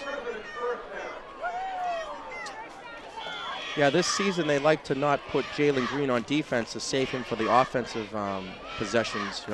He doesn't play much defense anymore to keep him rested for offense so he can run the ball hard like this in the fourth quarter. Yeah, work him because he is one of their best plays they have. Go over to the left side is pitch. Green trying to get outside, cross the 50. Makes a move at the 45, and that's where he'll get brought down at the 45 of Plymouth South. So another run there by Green. Gets up to the 45 for a gain of 6. Actually going to spot it back at the 46. A good time right now might be that little fullback flats. They got Cedrone in there. He's done a really good job with it. He scored a touchdown earlier. They might go back to this, lull him to sleep with Green and come back with Cedrone. Second down and 5 for the Presidents at the Plymouth South 46. Lamb going to get sacked. He had no chance on that. He gets sacked from the backside. Dylan Oxen on the sack, and it's going to bring them back to the 48-yard line. We'll take a look at the replay real quick. It's just blitzing from the top here, I believe. Untouched. The back, Jalen Green doesn't get to him in time, and it's Oxen again here on defense. Tough break there. You said Green just couldn't get there in time, and Oxen came in untouched through the line. So third down and 11 now for Quincy. Lamb back to pass, looking, and they're going to do the draw play again. Green has a big space, across the 40, over now to the 30. Gets a nice block downfield, and he's going to go in for the touchdown. Jalen Green, it looked like with a great block was John Cherwick to spring him free. Jonathan, double slots. You go with one-man backfield, and you go with just a basic draw, and he comes up the middle, and Jalen Green has a wide open area to run. You open up the field again. Great job by Coach Reardon. So it's a 52-yard touchdown run for Jalen Green. He now has 145 yards rushing on the night with that big run. But again, John Cherwick, a great block there to spring him free. Let's see what they can do on this conversion here. Very important here. All right, so it's 26-19, like you said, Noel, with conversion to come. Good snap, good hold, kick is up, and it is good. So big job there by Jalen Green on the run and then on the kick. So 26-20 as we take a look at the replay of that run. Look at this. Boom. Kevin Falk to the touchdown. Look You at can this see block right there, here. yeah, right there by Cherwick. And Hit his man and spring green free. it's a great job by Cherwick to get inside the numbers and not outside the numbers. Could have been a Exactly. clip, but he moved at the last second, and it was a great block, and it sprung him to the end zone. There's plenty of time here. 8:01 here. Let's see what the Presidents can do. Like I said, it's a 5-point game now. It changes everything. You score a touchdown, and you're actually in the lead now. So Presidents got to stop him right here. We got a 26-20, I believe, is our Okay. score. Yep. 26-20, okay. Yep. We have it on our score at 21, so okay. Yeah, we'll get it corrected in the truck. Yeah. Only the 1 point there. So they make the touchdown, it's tied. You make the conversion, you can kick it. You don't have Exactly, to yep. go for the two-pointer, and you can win the game. So it's down to the conversions, high school football. So again, 26-20 is our score. Green to kick it off deep. And it's going to be fielded at the 32-yard line by Plymouth South. Ryan Donovan with the carry. Saw number 67, Tim Nazaro, jumping on the pile there. Whatever needs to be done to bring them down, Noel. You know? So again, Ryan Donovan with the carry. And they're going to spot the ball at the 37-yard line. Make it the 38 they move it up to now.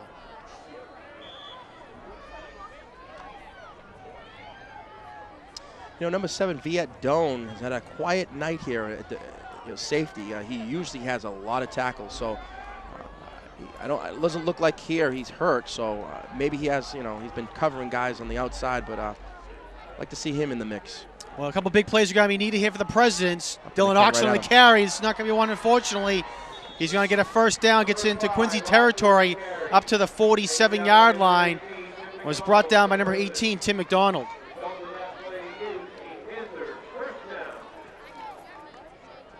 Also, Jonathan, Quincy's freshman team is 3-0 right now. They've won 3 games, and every game they play home, they play away for that team. So they played at Plymouth South and won. They play on Thursdays, and they're 3-0. They have a good program coming up. I'd like to see some of those two kids you'll hear is Doug Santos and Garrett Cronin. You'll hear them for years to come, and they possibly could get suited up for the varsity games. Oxen again with the carry over to the right side. And nice job this time by the President's pursuit to bring him down. He'll get a gain of 2 up to the 45-yard line.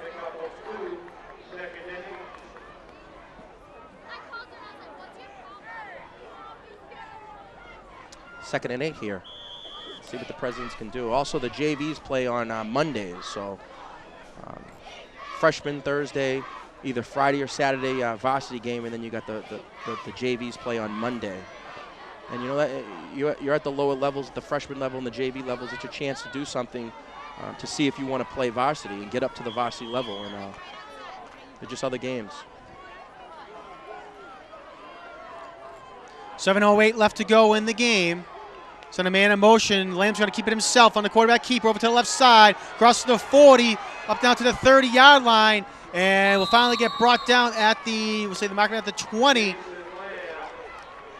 Jaquan Harris on the tackle, but Jason Lamb, big carry there in a run. Yeah, we're going to see the replay here. He gets to the outside. Quarterback, boom, follows his lead blocker. McDonald took a bad angle, and Jaquan Harris was out on the outside. Couldn't get him, so it's a big gain for the Panthers. A 25-yard run there by Jason Lamb. Jason Lamb now has 94 yards rushing. That was his longest rush of the game. Dylan Oxen has 118 yards rushing, and Anthony Scanea 97 for Plymouth South. That's a lot of rushing yards. It's a ball at the 20-yard line, 1st and 10, and timeout is called. Let's see, by Plymouth South.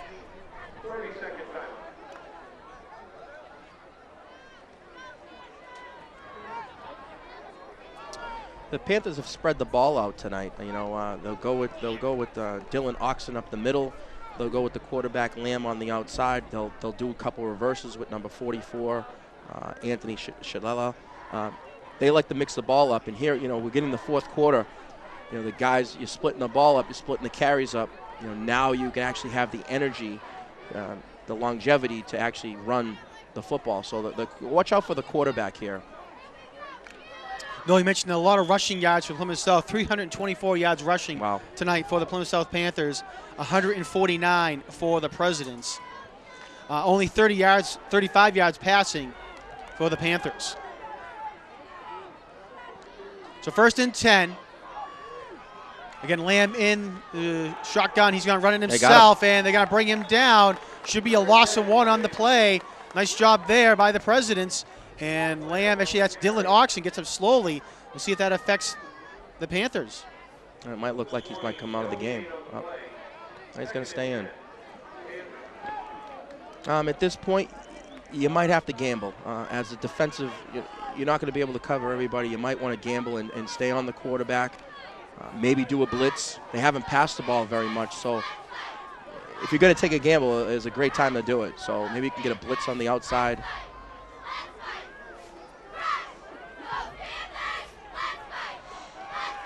All right, 2nd down and 11 now for the Panthers. Quincy shows blitz. Oh. Lamb rolling out, looking downfield for a man. He can't get it, though. Pass it the last second. Nice coverage. And it is incomplete. Viet Doan, the man you were talking about, Noel, breaks up the pass. Great job by Doan. They came out there. Lamb didn't look like he had anybody that was basically open, and he just threw it anyway. And it stops the clock as well. 6:02 left here. So if you're going to pass and you incomplete it, clock's going to stop. So it's in the President's favor here. 3rd and 10, 3rd and 11 here. Let's see what the Presidents can do. All right, so it's 3rd and 11. Presidents need a big stop here.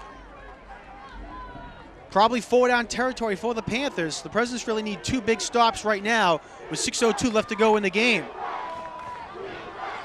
Crowd chanting defense, trying to get them going. Lamb back to pass, fires, and it is knocked down. Great play there.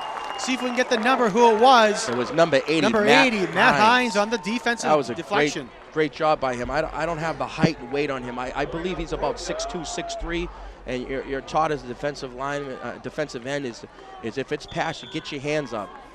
We're going to see the replay here. Boom. Get your hands up. Boom. It's a great job. That's one of the things they're yelling from the sideline, pass. And when they hear pass, like you said, Noel, they're taught to get their hands up and look ahead. And that Matt Hines looks like he's going both ways. He's a junior. He's a tight end, defensive line, basically defensive end, and did a great defensive play there. Let's see what the Presidents can do here. 4th down.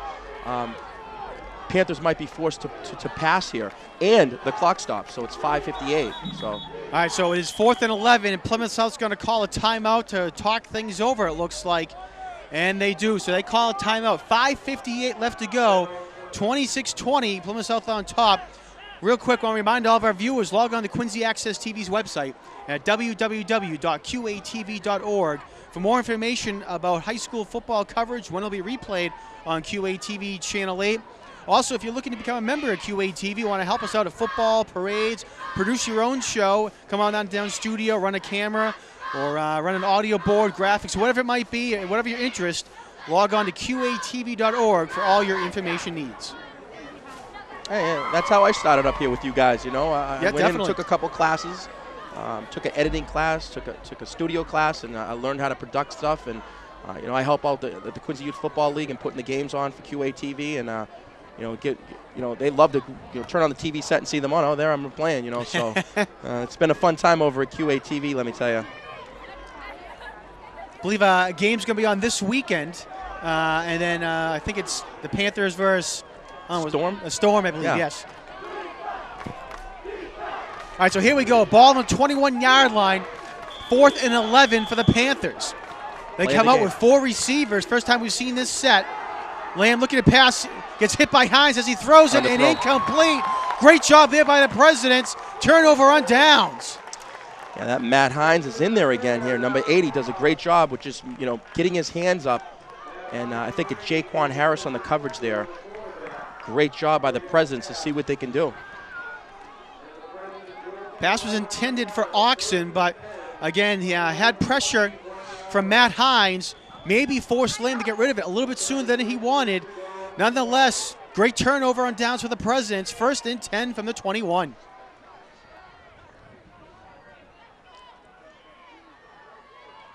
James Lamb's the quarterback. He's going to hand it off to Jalen Green over to the right side. Has a Great hole, moves. spins over to get some more room, and he's going to get up to the 29-yard line.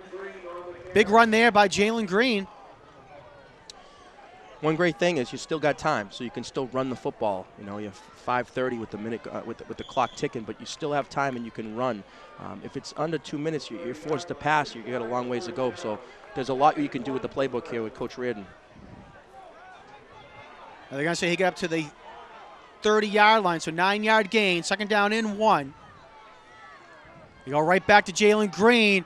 And he fights his way forward. Great job, Jalen he might have Green. made the first He got down. hit 2 yards behind the line of scrimmage, but he fights his way forward for the 1st down. Gets up to the 32. Nice job, Jalen Green. You know, I'll tell you, if there's one kid that wants to win, I'll tell you it's that Jalen Green. You know, he's 0-2. It's his senior year. You always thought about from your team from your senior year. You know, sometimes you'll say, I had a decent junior year, but he had 2-8 last year, and he's already 0-2. He definitely wants to win tonight. So 1st and 10 from the 32 for the Presidents. Under 5 minutes to go. Green gets a carry over to the right side. He gets hit at the 36-yard line. Falls forward. See where they spot the ball. Looks like they may be up to the 38.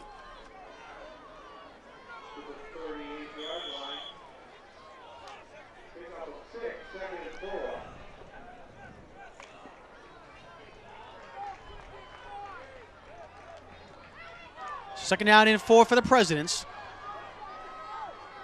I like this double slot here. It's a great set. Yeah, 4 receivers, Green the lone man. This time they're going to pass. Lamb fakes it. He's going to run it himself.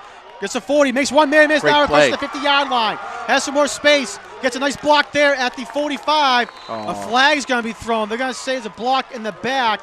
But Lamb will get up to the 40, 44.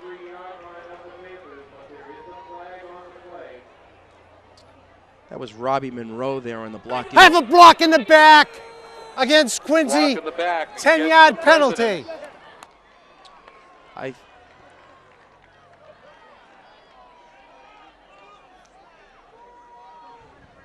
I still think it's a 1st down.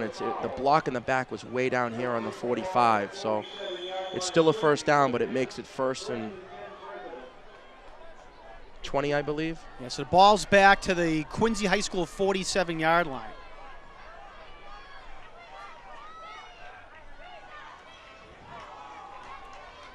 Green on the carry over to the left side, trying to make a couple of men miss, but cannot. He might have gotten back to the line of scrimmage. Check that from the spot of the foul. It's 10 yards back and it starts at 1st and 10, so it's 2nd and 10 now. So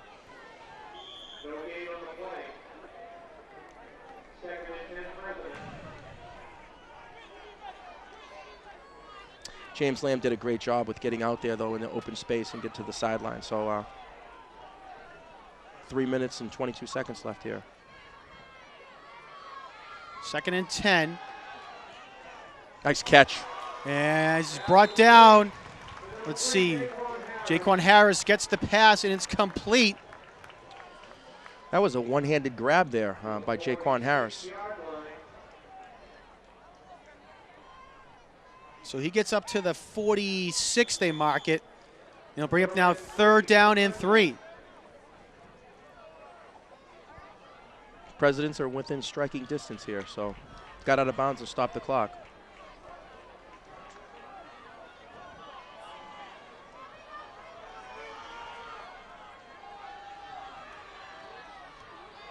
Green with a carry, and he's going to be shy of the 1st down. Let's see where they spot the ball. They're going to put him at the 45-yard line. So a 1-yard gain. I might go with that double slot, believe it or not. Spread the ball out.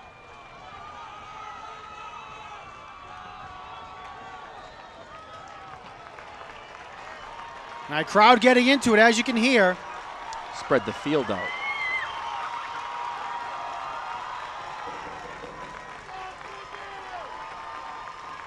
4th and 2. Green with the carry. I and didn't make he's it. going to be shy. He got hit in the backfield by number 45. That's Dylan Halpin.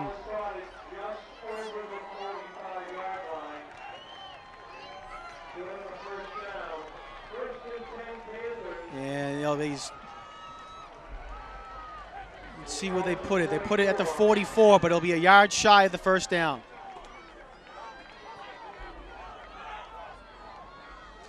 So we turn over on downs, and it will go to be Panthers ball. So tough break there for the Presidents. Looked like Green might have had a chance at it, but just got hit in the backfield by Halpin.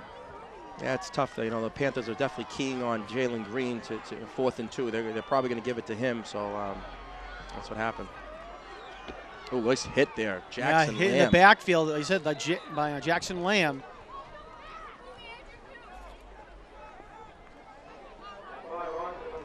That was Oxen on the carry, no gain on the play.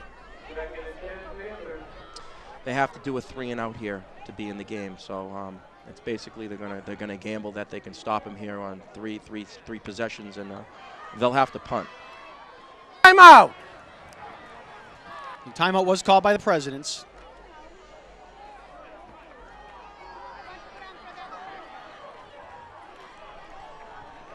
Second down and 10. And a whistle's blown.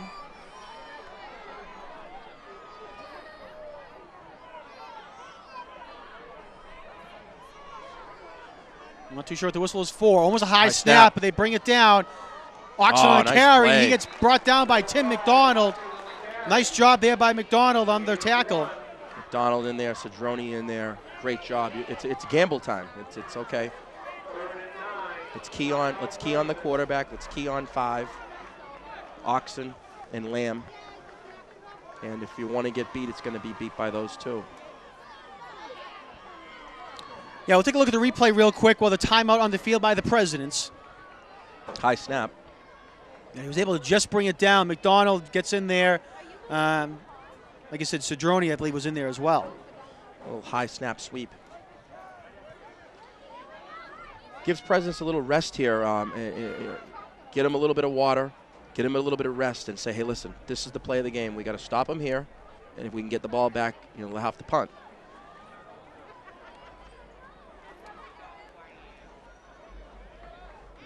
And maybe even force the Panthers to throw here, which they've been great on pass coverages. So this is gut check time for the Presidents.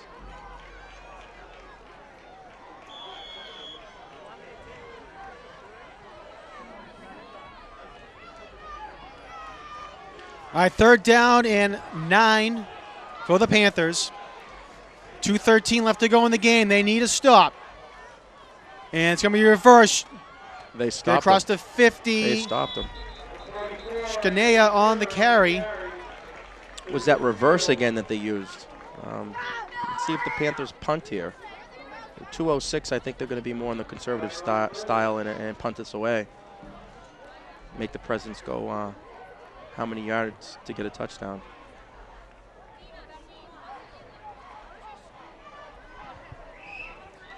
Let's see. They got across the 50 up to the 49. You were talking about the Panthers and the Storm. We were losing 13-12 with 26 seconds left on our own, 14-yard line on 4th and long, and we threw a Hail Mary, Nick Mayberry to Brendan Jenner, and 86 yards later, the Panthers score, and we end up winning the game. So it was player, coach, and fan. It's been the biggest win I've ever been a part of. All right, well, Quincy needs a big stop here. Looks like they are going to punt the ball away.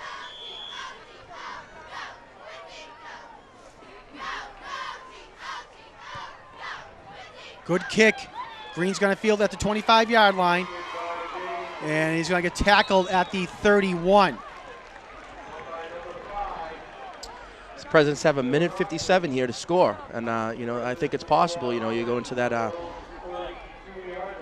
double slot, spread out the field. And, Alex Heffernan has been double coverage all game. And, every time Lamb has thrown to him, he's been covered and it's been interception. So they've gone to the other receivers, Harris, Cedrone out of the backfield. Let's see what the Presidents do. All right, 1st and 10 for the Presidents at their own 32. A minute 57 left to go in the ball game. Hand it off to Green, over to the right side. You want to try to get outside, cuts it back up in the middle now, up to the 35-yard line. They're going to have a hurry-up offense here. No huddle. 2nd down and 7 for Quincy. Too many men in the backfield. And flags thrown. Little confusion there. Too many men in the backfield. Number 80 had to get back on the line, and he couldn't get there in time. So just confusion. False start. Quincy, 5-yard penalty. False start. So 5-yard penalty. That'll move the ball back now to the 30. Correction, it was a false start. Yeah, it looked like it might not have been where it was supposed to be, but Lamb back to pass, Here's and it Heffernan. is complete. And can he get out of bounds? And he does. As you said, Heffernan with the catch. And he gets up to the 39-yard line.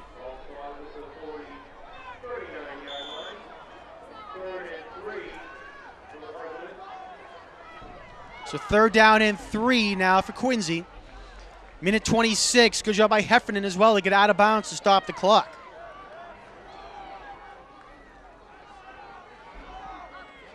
That was Hefferman's first catch of the night. Lamb in the shotgun, looking to pass, looking again for Heffernan. Goes back the other side. Play. And complete now to Jaquan Harris. And he gets up to the 48-yard line. The 1-2 punch of Heffernan and Harris, both on the opposite sides now. So I like this pistol. I love it. Back to pass. Lamb fires and incomplete.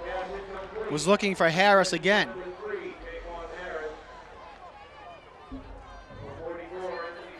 And 2nd and 10, it stops the clock, and you get another down to do something here. So Coach Reardon will go to his playbook and see what he can do.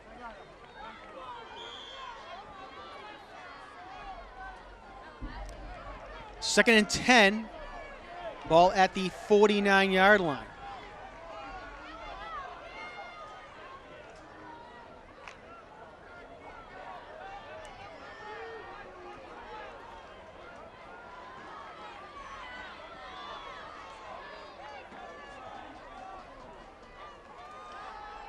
Lamb looking, goes the other way, and it is incomplete.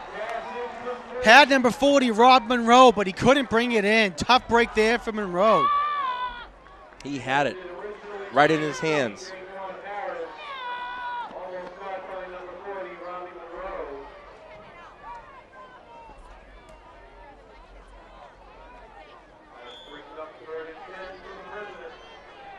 So it's going to be 3rd down and 10 now for Quincy.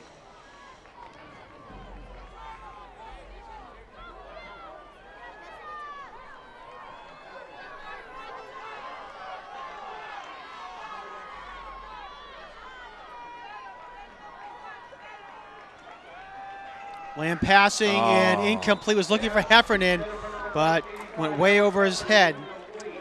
Lamb has a couple times he's been overthrowing him to the sideline, basically. Just a little too much on it. 4th down here, Jonathan. Let's see what they can do. They've got to convert this to keep it going. They've been working the near sideline, the Quincy sideline, try to get out of bounds, but right now they just need a 10-yard gain, Noel. Doesn't matter if it's to the left, middle, or whatnot. Just get the 1st down, get up to the line, and spike the ball or run another play. So here we go, 4th and 10 for the Presidents. Lamb in the shotgun. He's looking to pass. Look at Heffernan. He's got Heffernan. Heffernan's open, and it is incomplete. Heffernan was down at the 15-yard line, but it was just a little overthrown. So it goes incomplete, and it'll be turnover on downs. Tough break there for Quincy. Had the man, just couldn't convert it. I tell you what, you can see is James Lamb has an arm. He's just overthrowing, and you know he zips it out there and gets it open. It's just it's been zinging by. So one thing you do see is the sophomore can throw the football. So it's going to be a tough one for the Presidents on this one. So 56 seconds left to go. A couple of kneel downs for Plymouth South, and that will be the ball game. Again, Quincy threatened late here in the game. Had some opportunities passing the ball, but just couldn't convert, unfortunately. And Lamb's going to keep it himself, runs it forward, trying to get a little bit more breathing room, it looks like, instead of kneeling the ball. Oh, I think the President's got the ball. Ball's loose. I think that was a fumble. You know, why would you risk that at this point of the game? Yeah, I'm not too sure why they just didn't kneel down. I think Quincy maybe had one timeout left. President's got it. And Quincy gets it. Wow, what a turn of events. We're going to get the replay here. I'll tell you, the only word I can use for this is called greed. Just down it. You know, the President's got a new life here. It's 41 seconds left, and he's going to air it out. He's got a great arm, and you can use Heffernan, have him go deep. Two fades. You can go fade right or fade left here to Harris or Heffernan. You got Robbie Monroe underneath.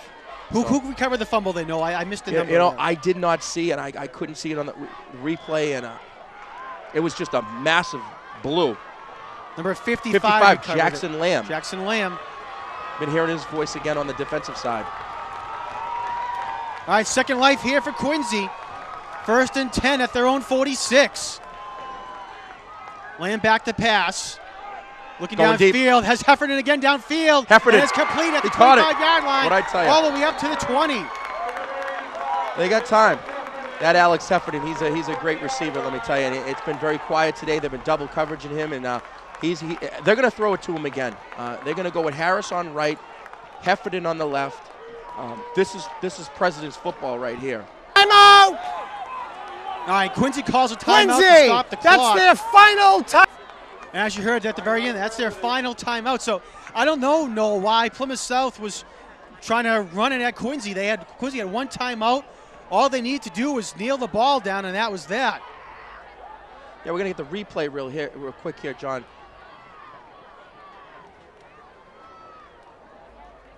We'll take a look at the replay here of that last play if we can.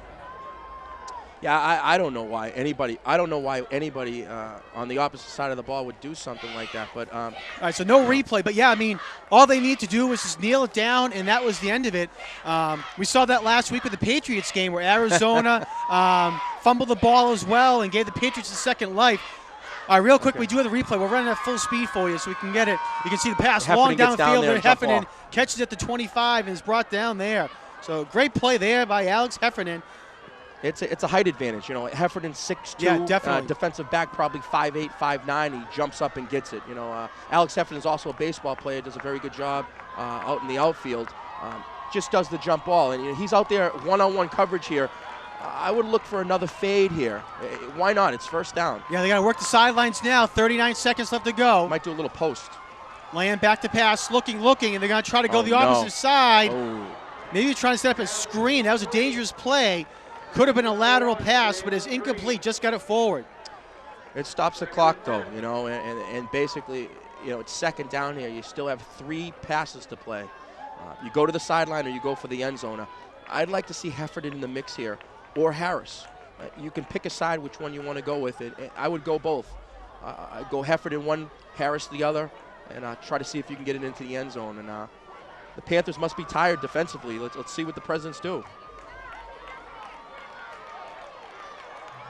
Excuse me, second down and 10 now for the Presidents.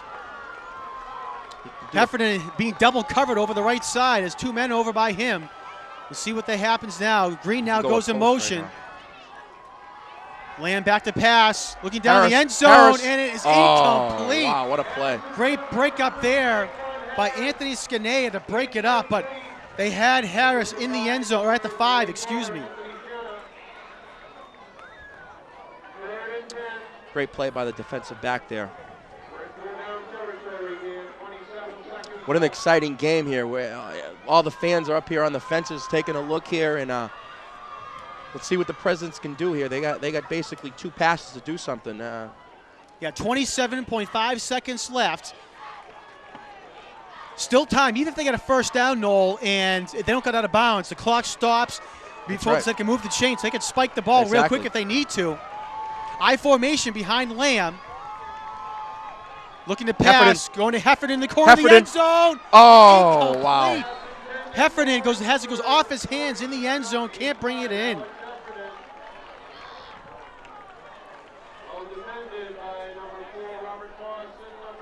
Well, Coach Reardon did Harris and then Heffernan. So, I mean, you go for the 2 receivers and see if they can do a jump ball and catch it. And here's 4th down, and President's going to have to do something here. All right, so here we go. 4th down and 10 for the Presidents. 21.8 seconds left. Still many options here for the Presidents. They need the first down. They don't necessarily need to get out of bounds. And you're right, they can still spike it, so they just Yeah, gotta they make can a first spike down. the ball. So 4th and 10 from the 20. Need to get to the 10 for the first down. Lamb back to pass, looking, fires over the middle of the field. Oh, he caught it! Heffernan! And he's going to try to go for the end They're zone. going to have to spike it. They're down at the 1. They're going to have to spike down it. to the 1 yard line. They get down, they spike it. They have a Goes couple Heffernan. chances. They're going to have to throw the ball. 13.7. They haven't started the clock yet. He's going to spike it. They're good. All right. So Heffernan got down to the 1 yard line. Now, in this situation here, since, they're going to go right at it, you're going to have to pass the ball. You can't, what happened here? I believe they did spike the ball.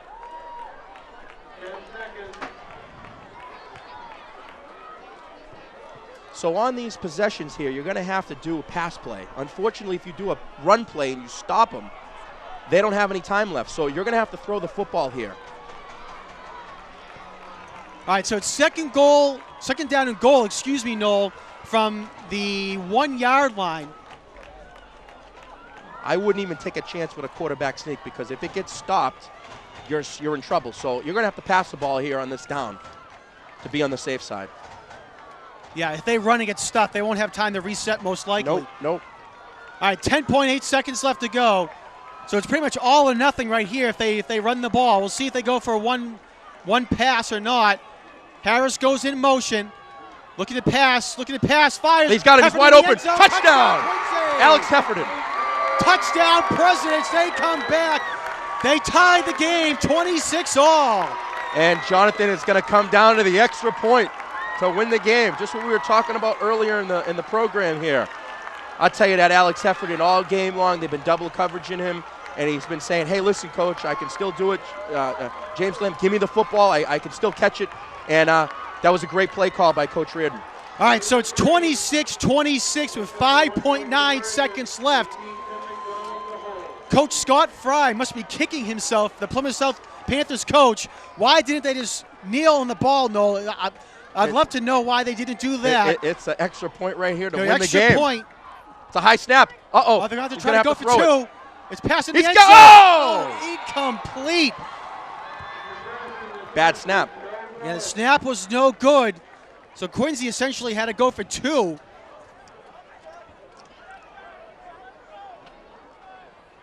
So again, the kick is no good. High snap. So we are tied at 26, Noel. 26-26. We go back to the extra points and how important it is and how the game can go either way. And it's 26-26. You make a touchdown, you get the extra point. It's 7 points, and it could be 28-28. It's 26-26. So two of the teams have missed 2 conversions. So what a game, huh? You said it, most definitely.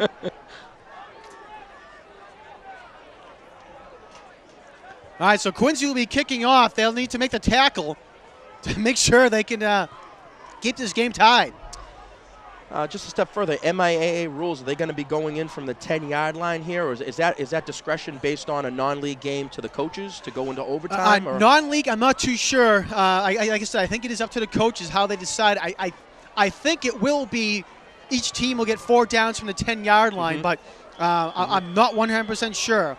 Yeah, that's what they did at the Cohasset game, and they put the captains out in the middle of the field, and they said, okay, what do the coaches want to do? Do you want to play on in a non-league game? And I'm pretty sure that both coaches are going to want to play on.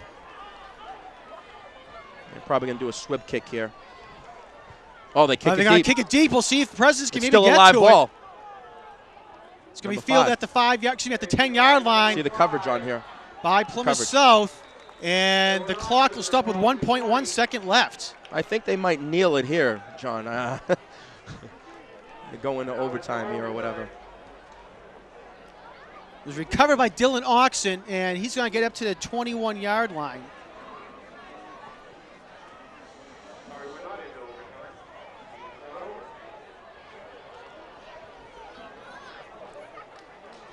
All right, so we'll see what happens here. Quincy's going to go into their super prevent defense.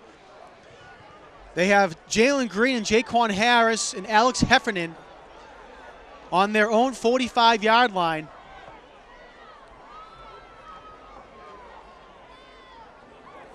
Also got Kenny Garcia out there, number 34 as well on the right side. So All right, well, Plymouth South's going to go for it, Noel. We'll see what happens here. Lamb looking to pass, rolling out. He's going to keep it himself. Has lots of room to run. And he's going to get tackled at the 35-yard line. Nice job by Quincy. Kenny Garcia on the tackle there, number 34. All his own numbers, but that's the end of regulation.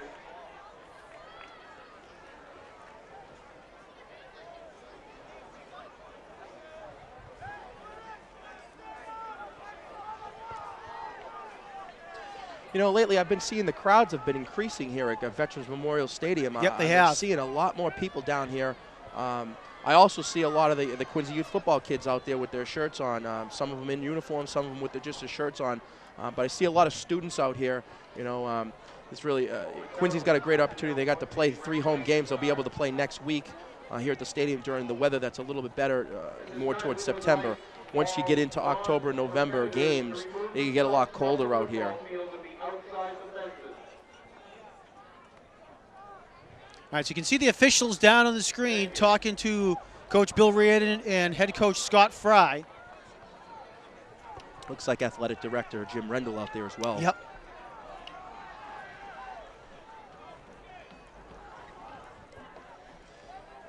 Home field advantage, you probably want to go into overtime.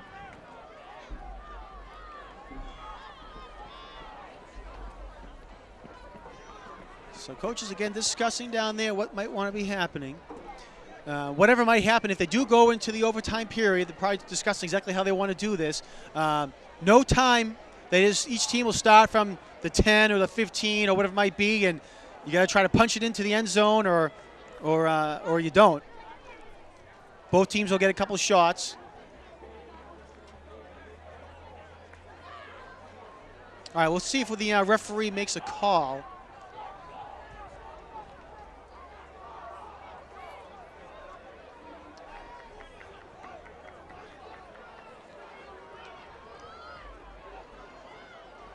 You know, the home team has the advantage here, being the home team. And, you know, it's funny. It's only played 3 games, and Quincy's going to go into another overtime here, 2 out of 3. So let's see if they can pull out a victory here.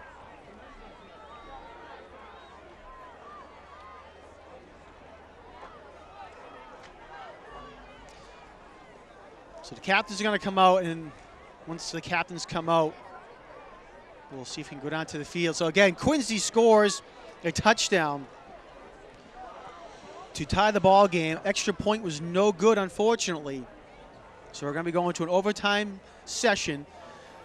Plymouth South had the ball back. They forced Quincy a turnover with, I think it was about 47 seconds left. I could be wrong in the time. All they had to do, Noel, was kneel the ball down. Quincy only had 1 timeout left, and they decided to run the ball. I don't know why they were trying to run the ball, whether they were trying to pad their own stats or, you know, say something to Quincy, but they fumbled the ball. Quincy got it back, and they go down to score. We'll go down to the referee now. We'll open up his microphone.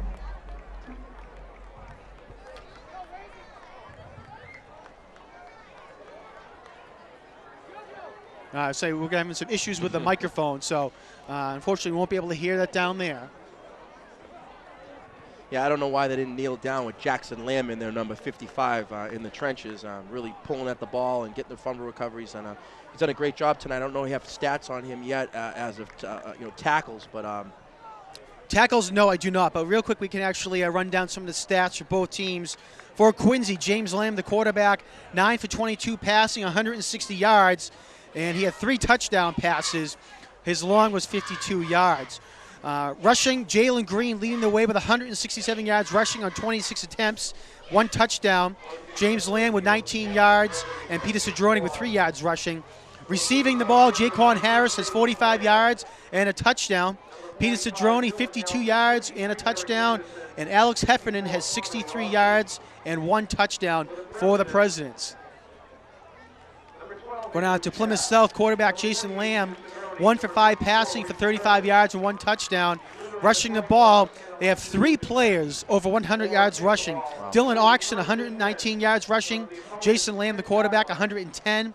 And Anthony Scanea, 102. Oxen, 2 touchdowns. Lamb with 1. And receiving, Rick Barnhart, 1 reception for 35 yards, which was a touchdown pass. The Presidents letting up 300 yards rushing, 3 different backs over 100, and they're still in the game to try to win it. So. Yeah, 346 yards rushing. 346 yards, yeah. So quite a number there for Plymouth South. But again, those last 7 yards were a big thing where they fumbled the ball and they decided they were going to try to go after it. So the Presidents might Plymouth won the toss. They elected to go on defense. Quincy will start from the 10-yard line on offense at this goal.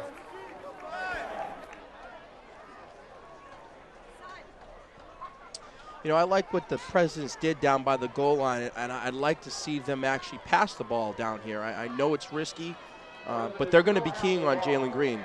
And you can open up Heffernan and Harris on the outsides here. Maybe on the first down you can run, but we'll see what the Presidents do here. They got to punch it in the first series. First possession. And here they go, John.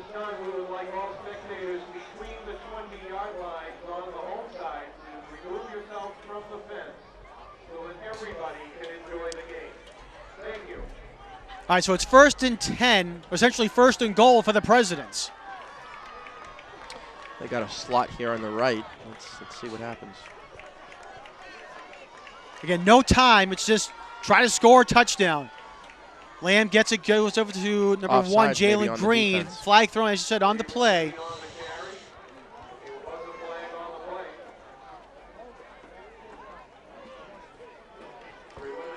So offsides on Plymouth South. Big break for the Presidents here. They'll go first and 5, or it's a great opportunity for the Presidents to score here. They got to make 5 yards and 4 downs. So you can open up the playbook now and do anything if you want to run it to Jalen Green. I mean, I like the set better here. I don't like the slot. I like receiver right, receiver left. All right, 1st and goal from the 5 now for the Presidents. Offset I formation. Give it to Green. Tries to get outside. Oh, look at this. Has some chances. Look at this. And let's see. Touchdown. Jalen Green punches it in. Yeah, I really like the right receiver right, wide receiver left here. Heffernan and Harris on opposite sides, and basically you're evened and you can go any way you want. So Jalen Green does a great job making the 5-yard touchdown here. And are they going to go for the conversion here, or how do they do this? I'm not too sure. I'm not sure if they have to go for conversion or not. It looks like they're going to go for 2 either way. Oh, so that's what they may have been talking about at the middle of the field. What do you want to do? If you score a touchdown, you're going to go extra point. Right, exactly. I see what you mean. And I know college, the first 2 overtime periods, you can kick the extra point, but from 3 on, you have to go for the 2-point conversion. So I think they coordinated that beforehand, and they make you go for the 2-point conversion rather than kicking it, I believe. Well, either way, Quincy's going to go for 2. Lamb looking to pass, looking, rolling to his right. He could run. Going to the back of the end zone, and it's good. Alex Heffernan with 2 points.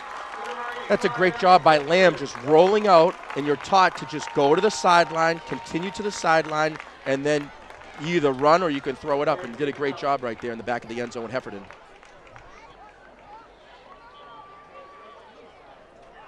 So Alex Heffernan with the 2-point conversion.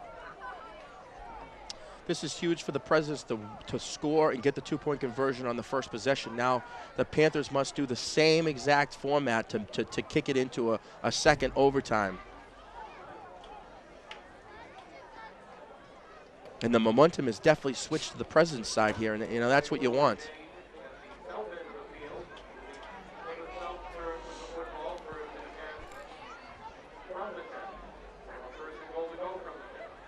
A lot of these seniors definitely want to get this win here. They're 0-2 here. You know, Jalen Green, Jaquan Harris, Alex Heffernan, Peter Cedrone, Rich Turpin. You know, these kids, they want to. You know, it's their last year. It's a senior year. You don't want to continue to lose. You got to get the morale out. You're going to be playing Durfee next week, which is in the Big Three, but not a very strong team. So momentum going into that game at home. Definitely a win tonight would catapult it into the Durfee game next week. And actually, we missed a player down on the field. Looks like it's a Plymouth South player down on the Quincy sideline. We missed that. It must have happened on the 2-point conversion play.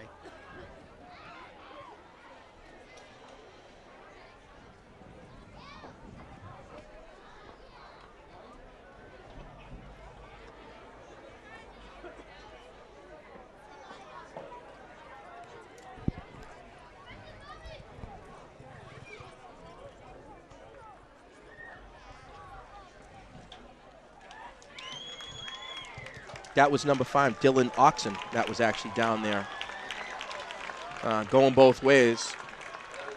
Maybe could have got a cramp.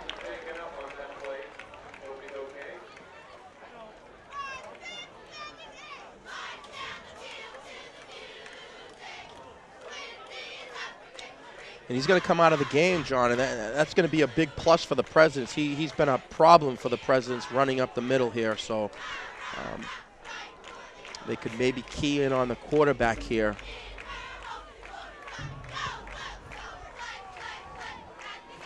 Jason Lamb here, number 10. A new running back in the set, number 28, Nick Eaton, junior. So I don't think he's had much playing time. Yeah, we'll see what happens here. They're Handoff goes to Eaton up the middle, fighting his way forward, gets up to the 5-yard line.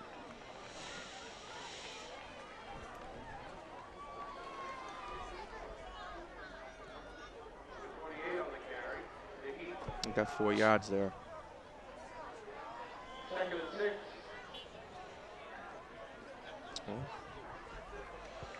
Here comes Oxen back in the game. So one play.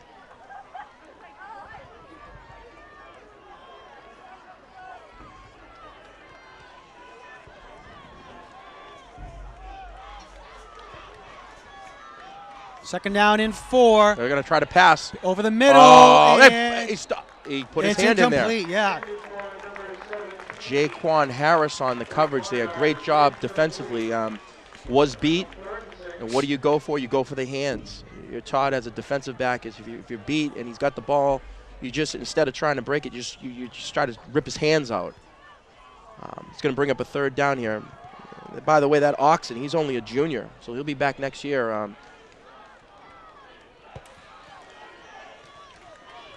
3rd and goal now from the 6-yard line. Oh, look at this. And they're going to try to sack him, and they do. Wow. Uh-oh. Number 80's popped off his helmet. He's going to have to come out for a play. Atkins there. Oh, Matt Hines. Check that. Matt Hines.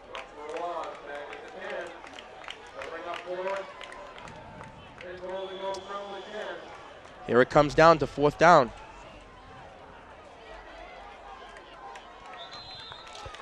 All right, so again, as you mentioned, Noel, it was a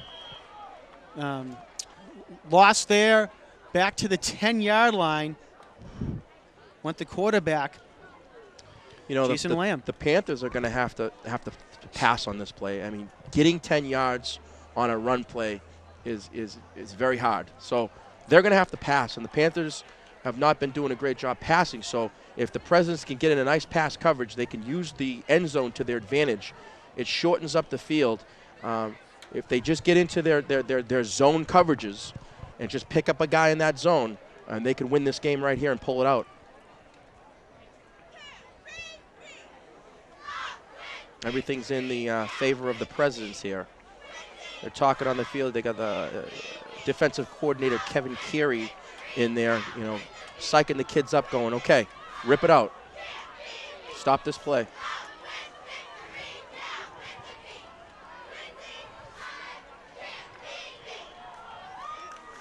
All right, so this is going to be it.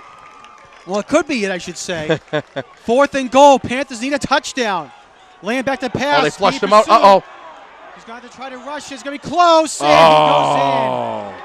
goes in. Jason Lamb runs in for the touchdown. It's not over, though. They can stop Certainly this 2-point not. conversion. He got into the open field, and I said, uh-oh.